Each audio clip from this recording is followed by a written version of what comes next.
Doctrine of separation. നമ്മൾ കഴിഞ്ഞ കുറച്ച് ദിവസങ്ങളായിട്ട് ഇങ്ങനെ ഡോക്ട്രിൻസ് നമ്മളിങ്ങനെ ചിലതൊക്കെ ഇങ്ങനെ നോക്കി. നമ്മൾ ഡോക്ട്രിൻ ഓഫ് സാൽവേഷൻ എനിക്ക് തോന്നുന്നു നമ്മൾ നേരത്തെ ഡിസ്കസ് ചെയ്തിട്ടുള്ളതാണ്. ഡോക്ട്രിൻ ഓഫ് വർഷിപ്പ് നമ്മൾ നോക്കി. നമ്മൾ ഇന്ന് ഡോക്ട്രിൻ ഓഫ് സെപ്പറേഷനാണ് നോക്കുന്നത്. അപ്പോൾ ഡോക്ട്രിൻ ഓഫ് സെപ്പറേഷൻ എല്ലാവരും കേട്ടിട്ടുള്ളതാണ്. ഈ ഡോക്ട്രിൻ ഓഫ് സെപ്പറേഷൻ എന്നുള്ള ടേം കേട്ടിട്ടില്ലെങ്കിലും പെന്തക്കോസ്തുകാർ പ്രത്യേകിച്ച് ഈ പദം ഒത്തിരി കേട്ടിട്ടുള്ളതാണ്. വേർപാട് എന്നത്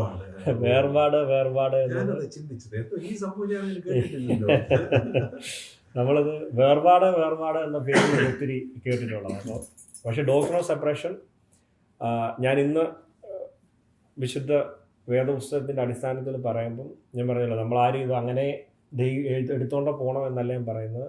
ഇത് തിരുവെഴുത്തുകൾ എടുക്കുക, പരിശോധിക്കുക, ബെറോബിയൻ ചർച്ചിൻ്റെ മോഡൽ പോലെ നോക്കുക, തിരുവെഴുത്തുകൾ എന്ത് പറയുന്നു ക്രോസ് എക്സാമിൻ ചെയ്യുക, എന്നിട്ട് വേണം നമ്മൾ എന്ത് ചെയ്യാൻ, ഇതിനെ സ്വീകരിക്കണം. ഇപ്പം ഞാൻ പറഞ്ഞാൽ നല്ല ആര് പറഞ്ഞാലും ബെറോബിയൻ ചർച്ചിൻ്റെ മോഡലായിരിക്കണം നമ്മുടെ റെസ്പോൺസ്. ഇപ്പോഴത്തെ ഈ മീഡിയയുടെ ഈ ധാരാളിത്തം കൊണ്ട് വാസ്തവത്തിൽ എല്ലാ പ്രശ്നവും നമ്മൾ ഡബിൾ ചെക്ക് ചെയ്യണം. എക്സാക്ട്ലി, നമ്മൾ ബെറോബിയൻ ചർച്ചിൻ്റെ മോഡലായിരിക്കണം നമ്മുടെ മോഡൽ. അപ്പോൾ നമ്മൾ ഒരു ഉപദേശം എന്തായിരിക്കണം നമ്മൾ ഓൾറെഡി എല്ലാവർക്കും ഇപ്പോൾ എനിക്ക് തോന്നുന്നു നമ്മുടെ കൂട്ടത്തിലുള്ള എല്ലാവർക്കും അറ്റ്ലീസ്റ്റ് അറിയാം അല്ലേ. അതായത് പഴയ നിയമത്തിൽ എന്തുകൊണ്ടായിരിക്കണം, പറഞ്ഞിട്ടുള്ളതും സ്ഥാപിച്ചതുമായിരിക്കണം. യേശു കർത്താവിൻ്റെ കാലത്ത്, പുതിയ നിയമ കാലഘട്ടങ്ങളിൽ യേശു കർത്താവ് ശിഷ്യന്മാരെ പഠിപ്പിച്ചതായിരിക്കണം, പറഞ്ഞതായിരിക്കണം. യേശു കർത്താവ് പഠിപ്പിച്ചതും പറഞ്ഞതുമായിരിക്കണം. ശിഷ്യന്മാരത് പുതിയ നിയമസഭയ്ക്ക് അടിസ്ഥാനം ഇട്ടപ്പോൾ സ്ഥാപിച്ചതായിരിക്കണം, ലേഖനങ്ങളിൽ കൂടി ഉറപ്പിച്ചതായിരിക്കണം. ഇത്രയും ഉണ്ടെങ്കിലേ എന്താവുന്നുള്ളൂ, ഉപദേശമാകുന്നുള്ളൂ. അപ്പം നമ്മൾ ഡോക്ട്രിൻ ഓഫ് സെപ്പറേഷൻ, അതായത് വേർപാടിൻ്റെ ഉപദേശം എന്താണ് എന്ന് വളരെ സിമ്പിളായിട്ട്, ഒത്തിരി ഡീപ്പായിട്ട് നമ്മൾ പോകുന്നില്ല, എന്നാൽ നമ്മളത് എന്താണെന്ന് മനസ്സിലാക്കാൻ വേണ്ടിയിട്ട് നമ്മളൊന്ന് ചിന്തിക്കാൻ പോകാം. അപ്പോൾ നമ്മൾ വേർപാടിൻ്റെ ഉപദേശം പഠിച്ചു തുടങ്ങുമ്പം ഞാൻ പറഞ്ഞില്ല, പഴയ നിയമത്തിൽ നിന്നാണ് നമ്മൾ എന്ത് ചെയ്യുന്നത്, ഇതിനെ തുടങ്ങുന്നത്. അപ്പം സാക്ഷാൽ യഹോവയായ ദൈവം ഇസ്രായേൽ എന്ന് പറയുന്ന ഒരു ജാതി എന്ത് ചെയ്തു, തിരഞ്ഞെടുത്തു. ഇതെല്ലാം എന്തിനു വേണ്ടിയിട്ടാണ്? കർത്താവിന് മനുഷ്യൻ്റെ മേൽ എന്തുണ്ട്, ഒരു രക്ഷാപദ്ധതിയുണ്ട്. ആ രക്ഷാപദ്ധതി ഇംപ്ലിമെൻറ്റ് ചെയ്യാൻ വേണ്ടി ഇസ്രായേൽ എന്ന് പറഞ്ഞൊരു ജാതിയെ തിരഞ്ഞെടുത്തിട്ട് യഹോവയായ ദൈവം അവരോട് പറയുക, കദോഷീം ടിഹിയു കി കദോഷനീം എന്ന് പറഞ്ഞാൽ മനസ്സിലായില്ലെന്ന് എനിക്ക് മനസ്സിലായി. ഞാൻ വിശുദ്ധനായിരിക്കുന്നത് പോലെ ഞാൻ വിശുദ്ധനായിരിക്കുന്നത് കൊണ്ട് നിങ്ങളും വിശുദ്ധരായി. ഇവിടെ നിന്നാണ് നമ്മുടെ ഡോക്ട്രിൻ ഓഫ് സെപ്പറേഷൻ സ്റ്റാർട്ട് ചെയ്യുന്നത്. അപ്പോൾ നോക്കി, ദൈവം ഒരു ജനത്തെ ചൂസ് ചെയ്തിട്ട് അവരോട് പറയുക, ഞാൻ എന്താണ്, വിശുദ്ധനാണ്, ഞാൻ ഹോളിയാണ്. അപ്പം ഞാൻ വിശുദ്ധനായത് കൊണ്ട് നിങ്ങൾ എന്ത് ചെയ്യണം, നിങ്ങൾ എൻ്റെ ജനമായതുകൊണ്ട് നിങ്ങളും വിശുദ്ധരായിരിക്കണം.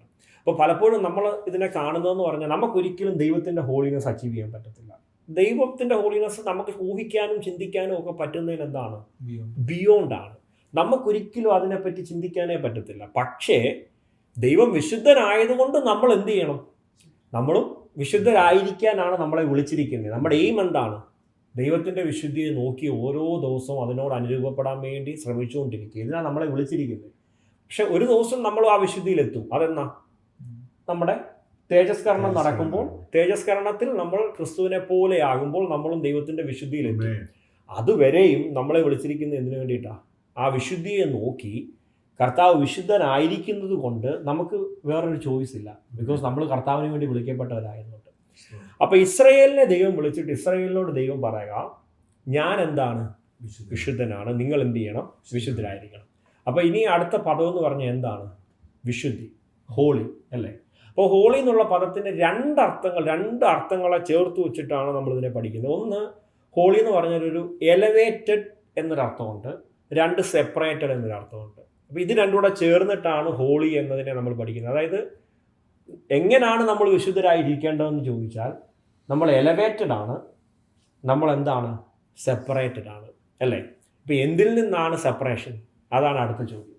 ഹോളി ആയിരിക്കുന്നത് എങ്ങനെയാണ്, എലവേറ്റ് ആയിരിക്കുക, സെപ്പറേറ്റ് ആയിട്ടിരിക്കുക. അപ്പോൾ അടുത്ത ക്വസ്റ്റ്യൻ, എന്തിൽ നിന്നാണ് എങ്ങനെയാണ് എലവേറ്റ് ആകേണ്ടത്, എന്തിൽ നിന്നാണ് സെപ്പറേറ്റ് ആകേണ്ടത്? എലവേറ്റ് ആവുന്നത് എങ്ങനെയാണ്, ഭൂമിയിലായിരിക്കും നമ്മൾ. ഇപ്പം പുതിയ നിയമത്തിൻ്റെ കാഴ്ചപ്പാടി പറയുകയാണെങ്കിൽ നമ്മൾ എന്ത് ചെയ്യുകയാണ്, ക്രിസ്തുവിൻ്റെ സ്റ്റാൻഡേർഡിലേക്ക് ഉയരുക അല്ലേ. നമ്മൾ ക്രിസ്തുവിൻ്റെ സ്റ്റാൻഡേർഡിലേക്ക് ഉയരുന്നതാണ് ഒരു എലവേറ്റഡ് സിറ്റുവേഷൻ. ഇപ്പോൾ പഴയ നിയമത്തിൽ ഇസ്രായേലിനോട് ഇത് പറയുമ്പം, ഇസ്രായേൽ ജീവിക്കുന്ന ചുറ്റുമുള്ള ജാതികൾക്കൊക്കെ ഒരു സ്റ്റാൻഡേർഡ് ഉണ്ട്, ഒരു ലിവിങ് സ്റ്റാൻഡേർഡ് ഉണ്ടല്ലേ. അതിൽ നിന്ന് വേറൊരു ജീവിത സ്റ്റാൻഡേർഡ് ദൈവം പറഞ്ഞു കൊടുത്തിട്ട് പറയാം, നിങ്ങൾ അതിലോട്ട് എന്ത് ചെയ്യണം, എലവേറ്റഡ് ആകണം. ഇനി സെപ്പറേഷൻ, ഇത് രണ്ടുകൂടെ ചേരുമ്പോഴാണ് എന്താകുന്നത്, അവർക്ക് ഹോളി ആയിട്ടിരിക്കാൻ പറ്റുന്നത്. എന്തുകൊണ്ട്? അവരെ വിളിച്ചിരിക്കുന്ന ദൈവം വിശുദ്ധനായതുകൊണ്ട് അവരെന്ത് ചെയ്യണം, വിശുദ്ധരാകണം. അപ്പോൾ ഇനി ഇസ്രായേലിനെ പറ്റി പറഞ്ഞിട്ട് ദൈവം സെപ്പറേറ്റ് ആയിട്ടിരിക്കാൻ പറയുമ്പം ഒത്തിരി കോംപ്ലിക്കേറ്റഡ് ആണ് അവരുടെ സെപ്പറേഷൻ. അവരുടെ സെപ്പറേഷൻ പഠിക്കാൻ പോകുകയാണെന്നുണ്ടെങ്കിൽ നമുക്ക് മണിക്കൂറുകൾ എടുത്താലും തീരത്തില്ല, അതുപോലെ കോംപ്ലിക്കേറ്റഡ് അവരുടെ സെപ്പറേഷൻ. അതിന് കാര്യം എന്താണെന്ന് ചോദിച്ചാൽ, നമ്മൾ ഇവിടെ ഇരിക്കുന്ന എല്ലാവർക്കും ഇപ്പോൾ കവനൻസിനെ പറ്റിയൊക്കെ അറിയാമല്ലോ അല്ലേ.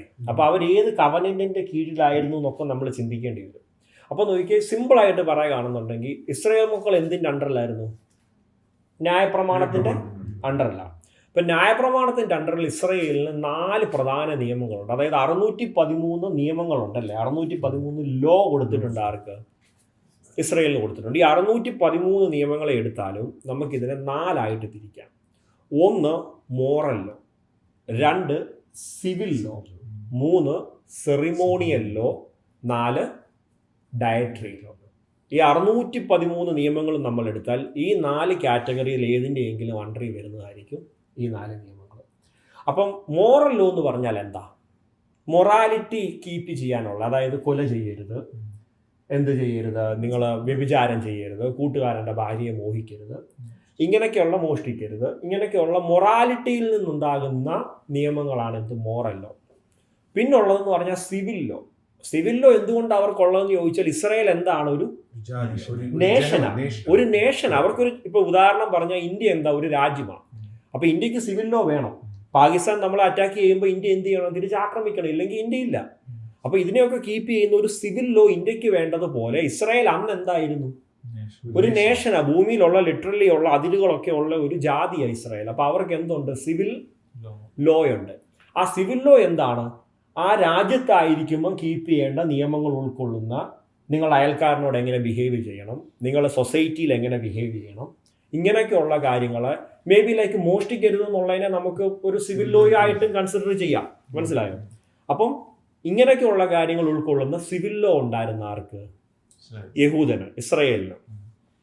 ഇനി അടുത്തത് എന്താണ്? Dietary law. അപ്പോൾ യഹൂദന്മാരോട് ദൈവം സ്ട്രിക്റ്റ് ആയിട്ട് എന്ത് പറഞ്ഞിട്ടുണ്ട്? എന്ത് കഴിക്കണം, എന്ത് കഴിക്കരുത് എന്ന് പറഞ്ഞിട്ടുണ്ട്. ഇപ്പോഴും യഹൂദന്മാർ എന്താ കഴിക്കുന്നത്? കോഷർ ഫുഡേ കഴിക്കത്തുള്ളൂ. അപ്പോൾ കൃത്യമായിട്ട് ദൈവം അവരോട് പറഞ്ഞിട്ടുണ്ട് നിങ്ങൾ എന്ത് കഴിക്കണം, എന്ത് കഴിക്കരുതെന്ന്. അപ്പോൾ ഈ ഭക്ഷണത്തെ പറ്റിയിട്ടുള്ള നിയമങ്ങളാണ് എന്ത്? Dietary law. അപ്പം അതിൻ്റെ അകത്തിൽ എന്തൊക്കെയാണ് വരുന്നത്? ഇപ്പോൾ ഈ പറഞ്ഞ പോലെ കുളമ്പ് പുലർന്നത്, ഒറ്റയുള്ള കുളമ്പ് കഴിക്കരുത്, പുലർന്നത് കഴിക്കാവൂ. അത് തന്നെ ഇഷ്ടംപോലെ ഉണ്ടല്ലോ, ഇഷ്ടം പോലെ. പന്നിയെ കഴിക്കരുത്, ഇങ്ങനെയൊക്കെയുള്ള ഒരുപാട് കാര്യങ്ങൾ ഉണ്ടായിരുന്നു. ഇതെല്ലാം എന്തിൽ വരും? ഡയറ്ററി ലോയിൽ വരും. ഇനിയുള്ളത് എന്താണ്? 4-മത്തെ സെറിമോണിയൽ ലോ. സെറിമോണിയൽ ലോ എന്ന് പറഞ്ഞാൽ ഒരു സെറിമണിയായിട്ട് നിൽക്കുമ്പോൾ ആ സെറിമണിയെ എങ്ങനെ ആചരിക്കണം എന്നുള്ളതാണ് സെറിമോണിയൽ ലോ. ഉദാഹരണം പറഞ്ഞാൽ അവർക്ക് യാഗങ്ങളുണ്ട്, അവർക്ക് ഫിസിക്കലായിട്ട് എന്തുണ്ട്? ടെമ്പിളുണ്ട്, ആരാധനാ സ്ഥലമുണ്ട്. അപ്പോൾ ഇതെല്ലാം ഫിസിക്കൽ ആയതുകൊണ്ട് തന്നെ ഇതിനെ എങ്ങനെ അപ്രോച്ച് ചെയ്യണമെന്നുള്ളതിന് ഇവർക്ക് ക്ലെൻസിങ് ഉണ്ടല്ലേ. ഉദാഹരണം പറഞ്ഞാൽ യാഗം കഴിക്കുമ്പോൾ കുളിച്ചിട്ടേ പോകാൻ പാടുള്ളൂ. യാഗത്തിൻ്റെ ഒക്കെ നിയമങ്ങളിലേക്ക് പോവുകയാണെങ്കിൽ ഭയങ്കര കോംപ്ലിക്കേറ്റഡ് ആയത്. ഉദാഹരണം പറഞ്ഞാൽ മഹാപാവൻ യോം ഹക്കീപ്പൂർ എന്ന് പറഞ്ഞൊരു ദിവസം അവർക്കുണ്ട്. യോം കീപ്പൂർ എന്ന് ഇപ്പോൾ പറഞ്ഞാൽ യോം ഹക്കീപ്പൂർ. അത് വർഷത്തിൽ ഒരിക്കൽ നടക്കുന്ന മഹാപാവപരിഹാര ദിവസമാണ്. ആ ദിവസം 500 പുരോഹിതന്മാർ ചേർന്നിട്ടാണ് ഇത് ചെയ്യുന്നത്. 1-2 അല്ല, 500 പുരോഹിതന്മാർ.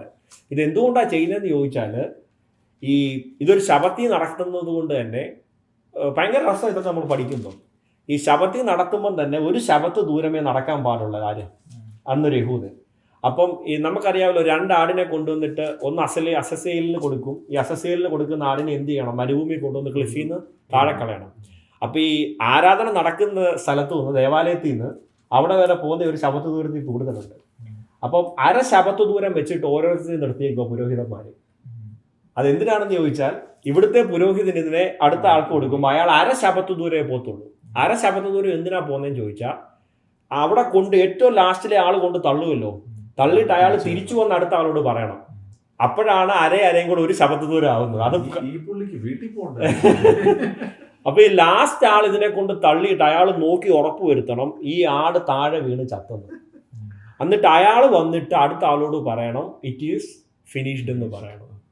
അയാൾ അടുത്ത ആളോട് പറയണം. ഇങ്ങനെ ഏറ്റവും ലാസ്റ്റ് നിൽക്കുന്ന ആള് ദേവാലയത്തിനടുത്ത് വന്നിട്ട് മഹാപുരോഹിതനോട് പറയണം ഇറ്റ് ഈസ് ഫിനിഷ്ഡ് എന്ന് പറയണം. അപ്പൊ ഇതിനെല്ലാം എന്തുണ്ട് ഇവർക്ക്? ഇതിനെയാണ് എന്ത് സെറിമോണിയൽ ലോ എന്ന് പറയുന്നത്. ഇപ്പൊ ഇതേപോലെ തന്നെ വേറൊരു ഉദാഹരണം പറയുകയാണെന്നുണ്ടെങ്കിൽ, മഹാപാവപരിഹാര ദിവസം മഹാപാവപരിഹാര കർമ്മം ചെയ്യുന്ന മഹാപുരോഹിതനുണ്ടല്ലോ, മഹാപുരോഹിതൻ വളരെ ലിമിറ്റഡ് ആയിട്ടുള്ള വസ്ത്രങ്ങൾ ഇട്ടിട്ട് കുളിക്കണം, ശുദ്ധീകരണം നടത്തണം. ശുദ്ധീകരണം നടത്തിയിട്ട് പുള്ളി ഒരു വസ്ത്രവും ഇടാതെ വന്ന് ഒരു പ്രത്യേക സ്ഥലത്ത് നിൽക്കുമ്പോൾ അവിടെ ഒരു വെയിലിട്ട് മറച്ചിരിക്കുക. അതിൻ്റെ അകത്തോട്ട് മറ്റേ ഈ അവരുടെ എന്നാ പറയേണ്ടത് പുരോഹിത വർഗത്തിൽപ്പെട്ട 5-6 പേര് നിൽക്കും. ഇവർ ഉറപ്പ് വരുത്തണം മഹാപുരോഹിതൻ ഒരു കുറവുമില്ലാത്ത ആളാണെന്ന് എന്ത് ചെയ്യണം? ഉറപ്പ് വരുത്തണം. ഇങ്ങനെ 6 പ്രാവശ്യം ഇദ്ദേഹം പോയി കുളിച്ചിട്ട് വരണം, നിൽക്കണം. ഇവർ ജനം പുറത്ത് നിൽക്കുക, അവരെ വിളിച്ച് ഇവർ നോക്കിയിട്ട് സർട്ടിഫൈ ചെയ്യണം, ഒരു കുഴപ്പവും ഇല്ലാതെ സർട്ടിഫൈ ചെയ്യണം. ഇതുകൊണ്ടാണ് നമ്മുടെ മഹാപുരോഹിതനായ കർത്താവ് ക്രൂശിക്കയറാൻ പോകുന്നതിന് മുമ്പ് 5 കോടതി 6 പ്രാവശ്യം മാറി മാറി സർട്ടിഫൈ ചെയ്തു ഇവൻ നീതിമാനായവനിൽ എന്തില്ല, ഒരു കുറവും ഇല്ലാന്ന് സർട്ടിഫൈ ചെയ്തു. അപ്പോൾ ഇതെല്ലാം ഇവരുടെ സെറിമോണിയൽ നിയമത്തിൽപ്പെട്ടതാണ്. അപ്പോൾ യഹൂദൻ എന്തുണ്ടായിരുന്നു? സെറിമോണിയൽ ലോ ഉണ്ടായിരുന്നു. അപ്പം നമ്മൾ കണ്ടു യഹൂദൻ എത്ര നിയമം ഉണ്ടായിരുന്നു? 613 നിയമങ്ങളെ 4ആയിട്ട് തിരിച്ചിരിക്കുകയാണ്. മോറൽ ലോ ഉണ്ട്, സിവിൽ ലോ ഉണ്ട്, ഡയറ്ററി ലോ ഉണ്ട്, സെറിമോണിയൽ ലോ ഉണ്ട്. അപ്പോൾ ഇതിൻ്റെ അകത്തിലാണ് ഇവരുടെ സെപ്പറേഷൻ ഇരിക്കുന്നത്. ഇവർ ബാക്കിയുള്ള ജാതികളിൽ നിന്ന് എങ്ങനെയാണ് യഹൂദൻ സെപ്പറേറ്റ് ആയിട്ട് നിൽക്കുന്നത്? ഇങ്ങനെയുള്ള നിയമങ്ങൾ കൊണ്ടാണ് യഹൂദനെ എന്ത് ചെയ്ത് വെച്ചിരിക്കുന്നത്? സെപ്പറേറ്റ് ചെയ്ത് വെച്ചിരിക്കുന്നത്. യഹൂദന് ഒരു അന്യമതസ്ഥ, അതായത് അവർക്ക് ചുറ്റുമുള്ള ജാതികളിൽ നിന്ന് വിവാഹം കഴിക്കാൻ എന്തില്ല? അനുവാദമില്ല. അവരെന്താണ്? സെപ്പറേറ്റഡ് ആണ്. അതുകൊണ്ട് തന്നെ അവരെന്തുകൊണ്ടാണ് വിവാഹം കഴിക്കാൻ പാടില്ലെന്ന് വെച്ചാൽ, യഹൂദന്മാർ ഇതിനെ ലിറ്ററലി നിയമമായിട്ട് കണ്ടു. യഹൂദന്മാർ ഇതിനെ കണ്ട എങ്ങനെയാണെന്ന് ചോദിച്ചാൽ, ഞങ്ങളോട് പറഞ്ഞിട്ടുണ്ട് ജാതികളിൽ പോയിട്ട് എന്ത് ചെയ്യരുത്? വിവാഹം കഴിക്കരുത്. അവരിതിനെ നിയമമായിട്ട് കണ്ടു. പക്ഷേ സാക്ഷാൽ ദൈവം ഇവരോട് ജാതികളിൽ പോയി വിവാഹം കഴിക്കരുതെന്ന് പറഞ്ഞിരിക്കുന്നത് എന്തിനാണെന്ന് ചോദിച്ചാൽ, ഇവർക്ക് ദൈവം കൊടുത്തിരിക്കുന്ന വിശുദ്ധിയും ഇവർക്ക് ദൈവം കൊടുത്തിരിക്കുന്ന ഉപദേശങ്ങളും മറ്റൊരാൾ ജാതിയുടെ അടുത്ത് പോയി വിവാഹം കഴിച്ചിട്ട് ഇവനോട് നഷ്ടപ്പെട്ടു പോകാതിരിക്കാൻ വേണ്ടിയിട്ടാണ് പറഞ്ഞിരിക്കുന്നത്. അങ്ങനെ നോക്കുകയാണെന്നുണ്ടെങ്കിൽ യേശു കർത്താവിൻ്റെ ജീനോളജി എടുത്ത് പരിശോധിക്കുമ്പോൾ യേശു കർത്താവിൻ്റെ വല്യമ്മച്ചിയായിട്ടുള്ള രാഹാബ് ആരായിരുന്നു? രാഹാബ് എരിഹോവിൻ്റെ മതിലിൽ താമസിച്ചുകൊണ്ടിരുന്ന ഒരു വേശ്യസ്ത്രീ ആയിരുന്നു. ഒരു മോവാബ്യ സ്ത്രീ ആയിരുന്ന ആര്? രൂത്ത് ആരാ? യേശു കർത്താവിൻ്റെ വല്യമ്മച്ചിയാ. അപ്പോൾ ഇവരാരും ആരല്ലായിരുന്നു? യഹൂദന്മാരല്ല. രൂത്തിനെ വിവാഹം കഴിച്ച ബോവസ് ആരായിരുന്നു? ഒരു യഹൂദനാ. അപ്പോൾ യഹൂദൻ വേറൊരു ജാതിയിൽ നിന്ന് വിവാഹം കഴിച്ചിട്ടില്ലേ? ആ ജീനോളജിയിലല്ല യേശു കർത്താവ് ഉണ്ടായത്. അപ്പം നമ്മൾ മനസ്സിലാക്കേണ്ടത്, അന്നും പറയാതെ ഇവരുടെ എല്ലാം ഉള്ളിൽ കർത്താവ് പ്രവർത്തിക്കുന്നുണ്ട്. എന്ത്? ജാതികളെ നിങ്ങളെ കളയാൻ വേണ്ടിയിട്ടല്ല, അബ്രഹാമിനോട് ഞാൻ ചെയ്ത ജാതികളെ നേടുമെന്നുള്ള വാഗ്ദത്തം നിങ്ങളിൽ കൂടി നിവർത്തിയാക്കാൻ വേണ്ടിയിട്ടാണ് എന്ത് ചെയ്തിരിക്കുന്നത്? നിങ്ങളെ ഞാൻ സെലക്ട് ചെയ്തൊരു നേഷനാക്കി വെച്ചിരിക്കുന്നത്. നിങ്ങൾ എന്താണ്? എക്സാമ്പിളാണ്. നിങ്ങളെ കാണുമ്പോൾ മറ്റുള്ളവർക്കൂടെ തോന്നണം ഇവർക്കൊരു പ്രത്യേകതയുണ്ട്. ഇന്ന് അച്ഛൻ പറഞ്ഞ പോലെ മലമേലിരിക്കുന്ന പട്ടണം വിസിബിൾ ആവണം. നിങ്ങൾ ഭൂമിയുടെ ഉപ്പാകുമ്പോൾ ബാക്കിയുള്ളവരുടെ അശുദ്ധി എന്ത് ചെയ്യണം? നിങ്ങൾ കാരണം പോകണം. ഇതായിരുന്നു ഇസ്രയേലിനോടുമുള്ള എന്ത് വാഗ്ദത്തം. പക്ഷെ ഇന്ന് നമുക്കിത് മനസ്സിലാകുന്ന പോലെ അന്ന് മനസ്സിലാക്കാൻ പറ്റത്തില്ല. കാരണം ഇത് ക്രിസ്തുവിന് മുമ്പായതുകൊണ്ടും ഇത്രയും വെളിപ്പാടുകൾ ഉണ്ടായിട്ടുമില്ല. അപ്പം നോക്കി, യഹൂദനോടുള്ള സെപ്പറേഷൻ എന്തായിരുന്നു? ലിറ്ററലി നിങ്ങൾ എന്ത് ചെയ്യണം? ബാക്കിയുള്ളവരിൽ നിന്ന് മാറി നിൽക്കണം. ബാക്കിയുള്ളവരുമായിട്ട് നിന്ന് വിവാഹം കഴിക്കരുത്, അവരുടെ ആചാരങ്ങളിൽ പോകരുത്, കൂടരുത്, ഇങ്ങനെയുള്ള തൊടരുത്, പിടിക്കരുത്, ഇങ്ങനെയുള്ള നിയമങ്ങൾ ബേസ്ഡ് ആയിരുന്നു യഹൂദനുമായിട്ടുള്ള ഉടമ്പടി. ഇല്ല, ഗോത്രങ്ങൾ തമ്മിൽ പറ്റുമായിരുന്നു. ഗോത്രങ്ങൾ കുഴപ്പമില്ല. യഹൂദൻ ഈസ് ഓക്കെ. പക്ഷേ ഈ കാലഘട്ടങ്ങളിൽ ഇടയ്ക്ക് കുറച്ച് നാൾ ഇവർ ബെഞ്ചമിൻ ഗോത്രത്തെ വിലക്കിയിട്ടൊക്കെ ഉണ്ട്. അത് വേറൊരു സംഭവമാണ്. ബെന്യാമിൻ ഗോത്രത്തെ അത് വിലക്കിയത് നമ്മൾ നമ്പേഴ്സൊക്കെ വായിക്കുമ്പോൾ കാണാം. ഒരു വലിയ സംഭവം, ഇസ്രായേൽ മൊത്തത്തിൽ കുലുങ്ങിപ്പോയൊരു സംഭവമൊക്കെ സംഭവിച്ചിട്ടുണ്ട്. ഒത്തിരി മിക്സ് ആയി. പിന്നീടുള്ള കാലങ്ങൾ പിന്നീടുള്ള ഈ പ്രവാസകാലമൊക്കെ കഴിഞ്ഞപ്പോഴത്തേക്ക് യഹൂദന്മാരൊക്കെ ഒത്തിരി മാറിപ്പോയി. പക്ഷേ നമ്മളിതിനെ അത്രയും ഡീപ്പായിട്ട് പോയി ചരിത്രത്തിൻ്റെ ഏടി നിൽക്കാതെ നമ്മൾ ടോട്ടാലിറ്റിയിൽ നിന്ന് നോക്കുമ്പോൾ സെപ്പറേഷൻ്റെ കേസിൽ ഇവർക്ക് ഒരുപാട് എന്തുണ്ടായിരുന്നു? മാനുഷിക തലത്തിലെ സെപ്പറേഷൻ കൊടുത്തിട്ടുണ്ടായിരുന്നു. അതെന്തുകൊണ്ടാണ് ദൈവം കൊടുത്തത്? ദൈവം വിശുദ്ധനായതുകൊണ്ട് നിങ്ങളും വിശുദ്ധരായിട്ടിരിക്കാൻ വേണ്ടിയിട്ടാണ് ഈ സെപ്പറേഷൻ എല്ലാം എന്ത് ചെയ്തിരിക്കുന്നത്? ഇവർക്ക് കൊടുത്തിരിക്കുന്നത്. അതിനകത്ത് വാക്കുകൾക്കകത്ത് വ്യത്യാസമുണ്ടോ? ഒരാളുടെ പ്രസംഗത്തിനകത്ത് ആ ദൈവത്തെ കുറിച്ച് പറയുമ്പോൾ പരിശുദ്ധൻ എന്നുള്ളതാണ്. അതെ അതെ ആയതുകൊണ്ട് നിങ്ങൾ വിശുദ്ധരാകുമെന്നാണ്. അതെ അതെ അത് കറക്റ്റ് അച്ഛൻ പറഞ്ഞത്. ശരിക്കും അവിടെ രണ്ട് തരത്തിൽ ആ വാക്കുകൾ ഉപയോഗിച്ചിരിക്കുന്നത്. ദൈവത്തിന്റെ വിശുദ്ധി കാണിക്കാൻ ഉപയോഗിക്കുന്ന വാക്കല്ല മനുഷ്യന്റെ വിശുദ്ധിയിൽ ഉപയോഗിക്കുന്നത്, വ്യത്യാസമുണ്ട്. പിന്നെ ഇവിടെ പറഞ്ഞിരിക്കുന്നതും ആ വാക്ക് ശ്രദ്ധിച്ചോ, കദോഷീം തിഹിയു എന്നാണ് പറഞ്ഞിരിക്കുന്നത്. മനുഷ്യനോട് പറയുന്ന കദോഷീം തിഹിയു കി കദോഷനീം എന്നാണ് പറഞ്ഞിരിക്കുന്നത്. ദൈവം പറയുന്നത് അതൊരു അൾട്ടിമേറ്റ് വിശുദ്ധിയുടെ കാര്യമാണ് പറഞ്ഞത്, മനസ്സിലായോ? ഞാൻ വിശുദ്ധനായിരിക്കുന്നത് പോലെ നമ്മുടെ ആൾക്കാർ പലതും പറഞ്ഞ് ദൈവം വിശുദ്ധനായതുകൊണ്ട് ഒരു ബാലൻസ്ഡ് സാധനം പോലെ അതിനെ പ്രസന്റ് ചെയ്യുന്നത്. അങ്ങനെയല്ല ബൈബിൾ ഇതിനെ പ്രസന്റ് ചെയ്യുന്നത്. ദൈവം വിശുദ്ധനാണ്, അതുകൊണ്ട് നമ്മളെ ആ സെയിം കോൺസെപ്റ്റിൽ ഒരു മനുഷ്യനും പറ്റത്തില്ല. അവിടെയാണ് ഞാൻ പറഞ്ഞത്. Exactly, very good. നമ്മൾ എന്ത് പഠിച്ചാലും ഇതാ പറയുന്നത്. ഇപ്പൊ അങ്ങനെ പറയുവാണെന്നുണ്ടെങ്കിൽ യെസ്, അങ്ങനെ പറയുവാണെന്നുണ്ടെങ്കിൽ ഡോക്ടർ ഓഫ് സാൽവേഷൻ പൊട്ടു. മനസ്സിലായോ? അതാ ഞാൻ പറയുന്നത്. നമ്മൾ എന്ത് കേട്ടാലും നമ്മൾ എന്ത് പഠിച്ചാലും നമ്മൾ സ്വയം വചനായപ്പുറം തിരുവെടുത്തെടുത്ത് വെച്ച് പഠിച്ചു നോക്കുക. ഇത് ബാക്കി എല്ലാ ഉപദേശങ്ങളെയും അതാ ഞാൻ പറയുന്നത്. നമ്മൾ ക്രിസ്ത്യൻ ബൈബിൾ പ്രസംഗിക്കുമ്പോൾ നമ്മുടെ വായിൽ നിന്ന് ഒരു സെന്റൻസ് വരണമെങ്കിൽ നമ്മൾ മേക്ക് ഷുവർ ചെയ്യണം ഇതെല്ലാ എന്താ പറയുന്നത് ഡോക്ട്രിൻസിനെയും കവർ ചെയ്യുന്നതാണെന്ന്. അതല്ലാതെ ഇപ്പം ഞാൻ പറയുന്ന ഒരു സാധനം ഡോക്ട്രിൻ ഓഫ് സാൽവേഷൻ അതിൻ്റെ അകത്ത് കറക്റ്റ് ആയിരിക്കണം, ഡോക്ട്രിൻ ഓഫ് എലക്ഷൻ കറക്റ്റ് ആയിരിക്കണം, ഡോക്ട്രിൻ ഓഫ് പ്രയർ കറക്റ്റ് ആയിരിക്കണം, ഡോക്ട്രിൻ ഓഫ് സെപ്പറേഷൻ, എല്ലാ ഉപദേശങ്ങളെയും ചേർത്ത് നിൽക്കുന്നത് മാത്രമാണ് നമുക്ക് ക്രിസ്തീയ ഉപദേശങ്ങൾ. ഒരെണ്ണം മറ്റൊരെണ്ണത്തെ പൊട്ടിക്കുന്നതല്ല. അപ്പോൾ അതുകൊണ്ടാണ് ഇപ്പം അച്ഛൻ ചോദിച്ചതുപോലെ നമ്മളോട് ചിലരിപ്പോൾ ഒരാൾ നമുക്ക് ദൈവത്തിൻ്റെ വിശുദ്ധി നമുക്ക് ഒരു മനുഷ്യനോട് ഡിമാൻഡ് ചെയ്യാൻ പറ്റത്തില്ല. മനസ്സിലായി? അയ്യോ ഞാൻ അരിഷ്ട മനുഷ്യൻ എന്ന് പൗലോസ് പറയുന്ന പോലെ നമ്മളെല്ലാവരും ജഡത്തിൽ നമ്മൾ എന്താണ് ബലഹീനത. പക്ഷെ നമ്മളെ വിളിച്ചിരിക്കുന്നത് വിശുദ്ധനായ ദൈവമായതുകൊണ്ട് നമുക്ക് വേറെ ചോയ്സ് ഇല്ല. ആ വിശുദ്ധിയെ നോക്കി ആ വിശുദ്ധിയിലേക്ക് ജീവിക്കാനേ എന്താണ് നമുക്ക് നമുക്ക് ചോയ്സ് എന്നല്ല അതിന് പറയേണ്ടത്, നമ്മൾ അതിനാ വിളിച്ചിരിക്കുന്നത്. അപ്പോൾ നോക്കിയേ, ഇസ്രായേലിനോട് ദൈവം എന്ത് ചെയ്തു? വാഗ്ദത്തം ചെയ്തു, അവരെ ദൈവം വിളിച്ചു, വേർതിരിച്ചു, ദൈവം അവർക്ക് സെപ്പറേഷൻ കൊടുത്തു. അപ്പോൾ ഇവിടെ തുടങ്ങി സെപ്പറേഷൻ. പഴയ നിയമത്തിൽ ഇസ്രായേലിൻ്റെ കാലഘട്ടത്തിൽ തുടങ്ങി. അതിന് മുമ്പോട്ട് പോയാലും സെപ്പറേഷൻ ഉണ്ടായിരുന്നു കേട്ടോ. അതായത് അബ്രഹാമിൻ്റെ കാലത്ത് ഒരു സെപ്പറേഷൻ ഉണ്ടായിരുന്നു. അതിന് മുമ്പോട്ടും പോയാൽ ആദമിൻ്റെ കാലം തൊട്ടേ സെപ്പറേഷൻ നമുക്ക് കാണാം. ഞാൻ പറഞ്ഞല്ലോ, നമ്മൾ കുറച്ചുകൂടെ എന്താ പറയണ്ടേ എസ്റ്റാബ്ലിഷ്ഡ് ആയിട്ടുള്ള ഒരു സിവിലൈസേഷൻ തൊട്ട്, അതായത് ഇസ്രായേൽ തൊട്ട് നോക്കുമ്പോൾ അവിടെ തൊട്ട് എന്തുണ്ട്? ദൈവത്തിൻ്റെ തിരഞ്ഞെടുക്കപ്പെട്ടവർക്ക് എന്തുണ്ട്? ഒരു വേർപാട് ഉണ്ട്. ഇനി നമ്മൾ പുതിയ നിയമത്തിലേക്ക് വരിക. അപ്പോൾ പഴയ നിയമത്തിൽ യഹോവയായ ദൈവം സാക്ഷാൽ സ്ഥാപിച്ചു.